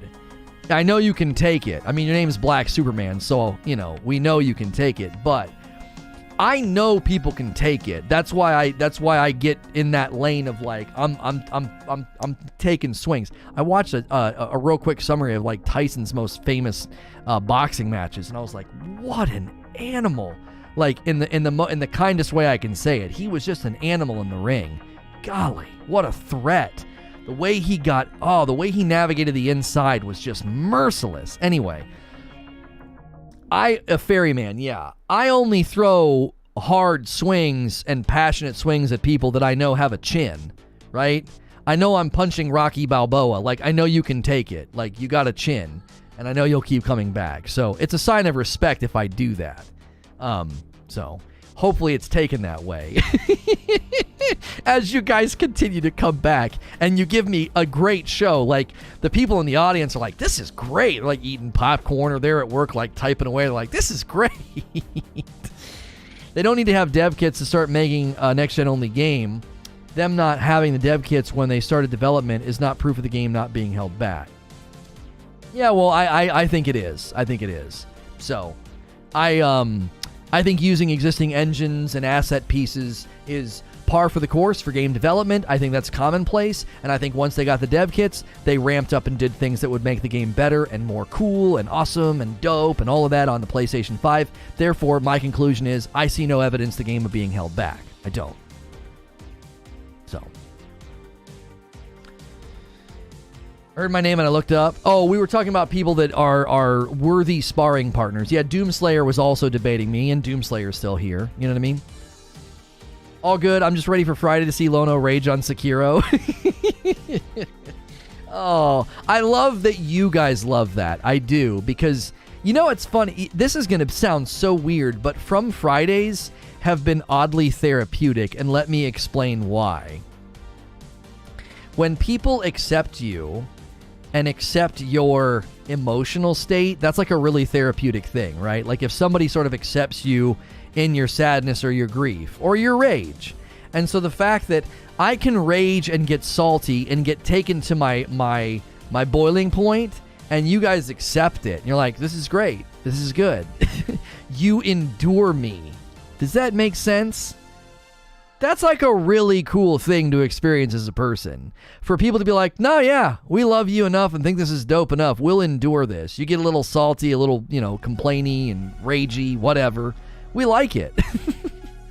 It feels really good to be like, all right, I'm going to let the monster out. I'm going to let the monster out. And you guys are like, it's cool. We think he's great. Sometimes, Lono, sometimes, not every day. You like From Friday because you get to ban lots of people? We actually don't ban that many people. That's actually not true. The most bans we did was during the Cinder fight, and it was like 3 or 4 people, and they all deserved it. They were being douchey. People acted like I banned a ton of people during the Cinder fight. I think we banned 4 people that day, maybe 5. That's it. We actually don't ban that many people on Friday. Generally speaking, like the one day I told the guy, I said, look, man, I got a little snippy with you. I said, but it's my first time. And he said, oh, I'm so sorry. I didn't know. And he was chill the rest of the stream. I'm learning how to talk to From Software people. I am learning how to talk to them. What do you mean, you people? Like, I'm learning how to talk to you people. From Software people. I'm learning. If I say, listen, hey, it's my first time, 9 times out of 10, they're like, oh, well, carry on playing like an idiot. Carry on. You go on ahead. Bless your heart. Like, I've learned, as long as we do that, they're cool. Now, there's the other, right? 9 times out of 10, they're cool. There's the 1 out of 10 idiots that are like, you still suck and you're bad. And we just get them out of here. They're unpleasant, you know? If you can't take my salt and my complaining and you get all mad and butthurt and go on a tirade in my chat, you're not long for this world. You're not going to last in our stream. You know, you need to go somewhere else. My favorite Lono rage is from Returnal. Black Superman, did you watch when I beat the game? When I ran Biome 4, 5, and 6? Back to back? Did you? Oh my gosh, it's a legendary stream. You can search for SNTR Gaming, and one of the predicted search terms is SNTR Gaming Returnal. There's people that have, like, looked for that run. I'm like, what? Lono raging in Returnal and Dark Souls is so beautiful. I say the dumbest expressions, too. People are like, what did he just say? You got some bug the size of a Volkswagen Beetle shoved up my nose inside a closet. And they're like, this is beauty. This is poetry. Oh, the absolute nonsense that I say when I'm angry in those games. I'm glad that you guys enjoy it. I really am glad. I really am glad you enjoy it. Who would win? A veteran Dark Souls player with acquainted knowledge of its lore, or the Soul of Cinder's second phase theme? Oh my goodness. After Lono plays for 2 years. Sorry, I'm bad. It's my first time. I don't do that. I had a friend brag that if you can't beat Dark Souls 1 without dying once, you're casual. Well, I mean, you know, everybody has friends that are stupid. You know your friend that's stupid. It's always good to know which of your friends is stupid. Because in an emergency situation, you know who not to look to. I'm waiting for the t-shirts of unmitigatable BS. No, unmitigatable damage.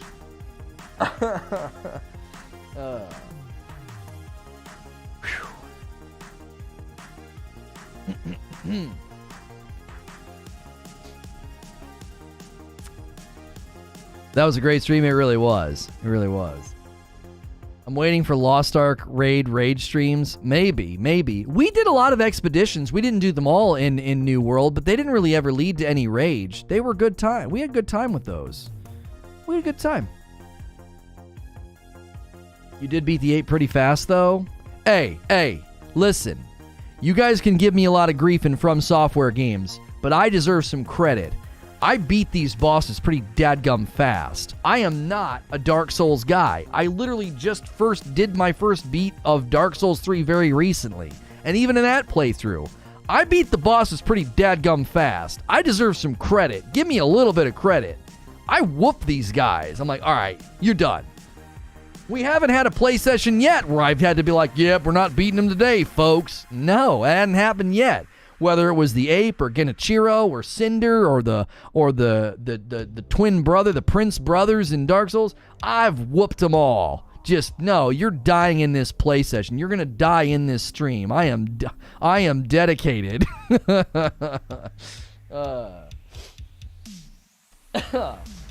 I think From Friday was top tier 2021. It was a rough year to pull some goodness from. Hilly, are you good for Friday night? Are you good? My wife was like, you should check with Hilly because it is New Year's Eve. I think we could do like a New Year's Eve bash. I think we can make it a fun night. I have a cleaner YouTube vid. It's crispier. What do you mean, Smashville? You're good? Yep. Okay, cool. I watched the raids and the mechanics are nuts. I'm telling you right now, Silent, I don't think we're going to do a lot of raids in Lost Ark. I said it earlier today. I think one of my shticks that's going to develop over the next year is playing MMO as a more casual player, and I think people are going to come to like that. People like the way that that happened with Destiny. People liked my coverage because it wasn't like hardcore, dedicated streamer veteran like who vows for all these changes for hardcores. No, I speak for the more common man because I play like a more common man, and I think that that's going to be appealing to people. Like Hilly has plans on a Friday night. It's New Year's Eve. The final Sekiro boss is going to be beautiful. The first boss that made me think maybe I can't beat this guy. I'll be tipsy but not drunk as we pop the corks. Oh, that's right. You pop them a little earlier than we do. How about an anti-stunlock shirt? No, it would be stunlock trash. The dancer. I called the dancer stunlock trash. I hated her. I still hate her. She's terrible. Dragon Armor and Pontiff Sullivan and the Prince brothers. Those are the best bosses in that game. The dancer she's trash.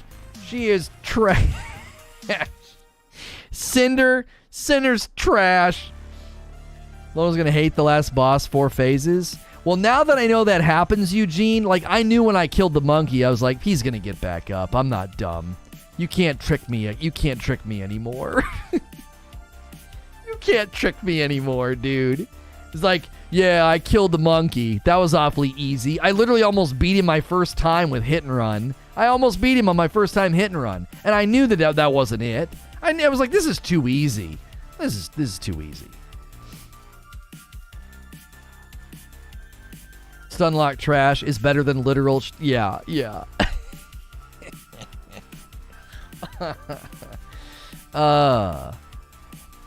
Do we not have this video ready yet? Hang on a minute, chat. Yeah, why is it not... It's not showing up again. It's doing that thing. Hang on. I'm gonna do... private. Save. Schedule. Premiere. It's doing that thing again where you can't see the dadgum video. 3. Setup premiere. Ambient. Save. You got a noti for it? It's not in the playlist. Oh my gosh, is that what's wrong? No, it's in Daily Talks. Why don't I see it in the playlist? Hang on a minute.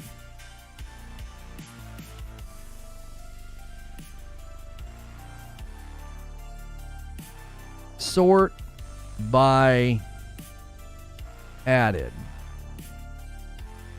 There. All right, I fixed it. Well, I didn't fix it. I fixed the stupid playlist. Now I can customize the page. I got a great video. I don't know if you guys saw this or not. The Purple Platform sent XQC to streamer therapy last year in June when he got banned, which is around the time that I got my indefinite suspension. You guys are going to want to watch this one. We have purged all of the content over there that has nothing to do with our current focus on industry news about streaming and esports, okay? So industry news about streaming and esports, that's sort of our focus on SNTR Presents, and you're going to see big changes in January, even more changes than we just did. Given that we just unlisted roughly 12 million views worth of content, we really need your help when we end the day and head over there for a premiere, right? We hang out for 6 hours, over here, and then I need you to give me 8 minutes of your life, right? 8 minutes of your life, and head over to this premiere, okay? I'm going to put the link in chat. That is where we are headed, okay? That is where we are headed. SNTR Presents is a much larger channel, and it really, really needs your help. So, Twitch sent XQC to streamer therapy. What does that even mean? Let's see here. Twitch streamer. Twitch TV. And then I'm gonna need the image from it. So please, please, please, there was almost 300 people here just a second ago. We really, really need way more people to click on these videos at the end of the day. They are super, super short. They are not that long. They are not that long at all. So do me a favor and go love on this video. And then tomorrow we have a good Elden Ring topic. And then I actually don't know what else. So tomorrow should be a really, really good Elden Ring discussion as well as other gaming news. So I'll see you tomorrow, and I will hopefully see you over on this video. If you can hear my voice and you're still hanging out for the day, please click that link in chat, all right? We really appreciate the support it presents. The gaming support's been insane, so make sure you have subscribe clicked, your bell button set to all, and smash that like button on your way out. Today was just another phenomenal day, really. I will see you guys over there for the premiere, okay?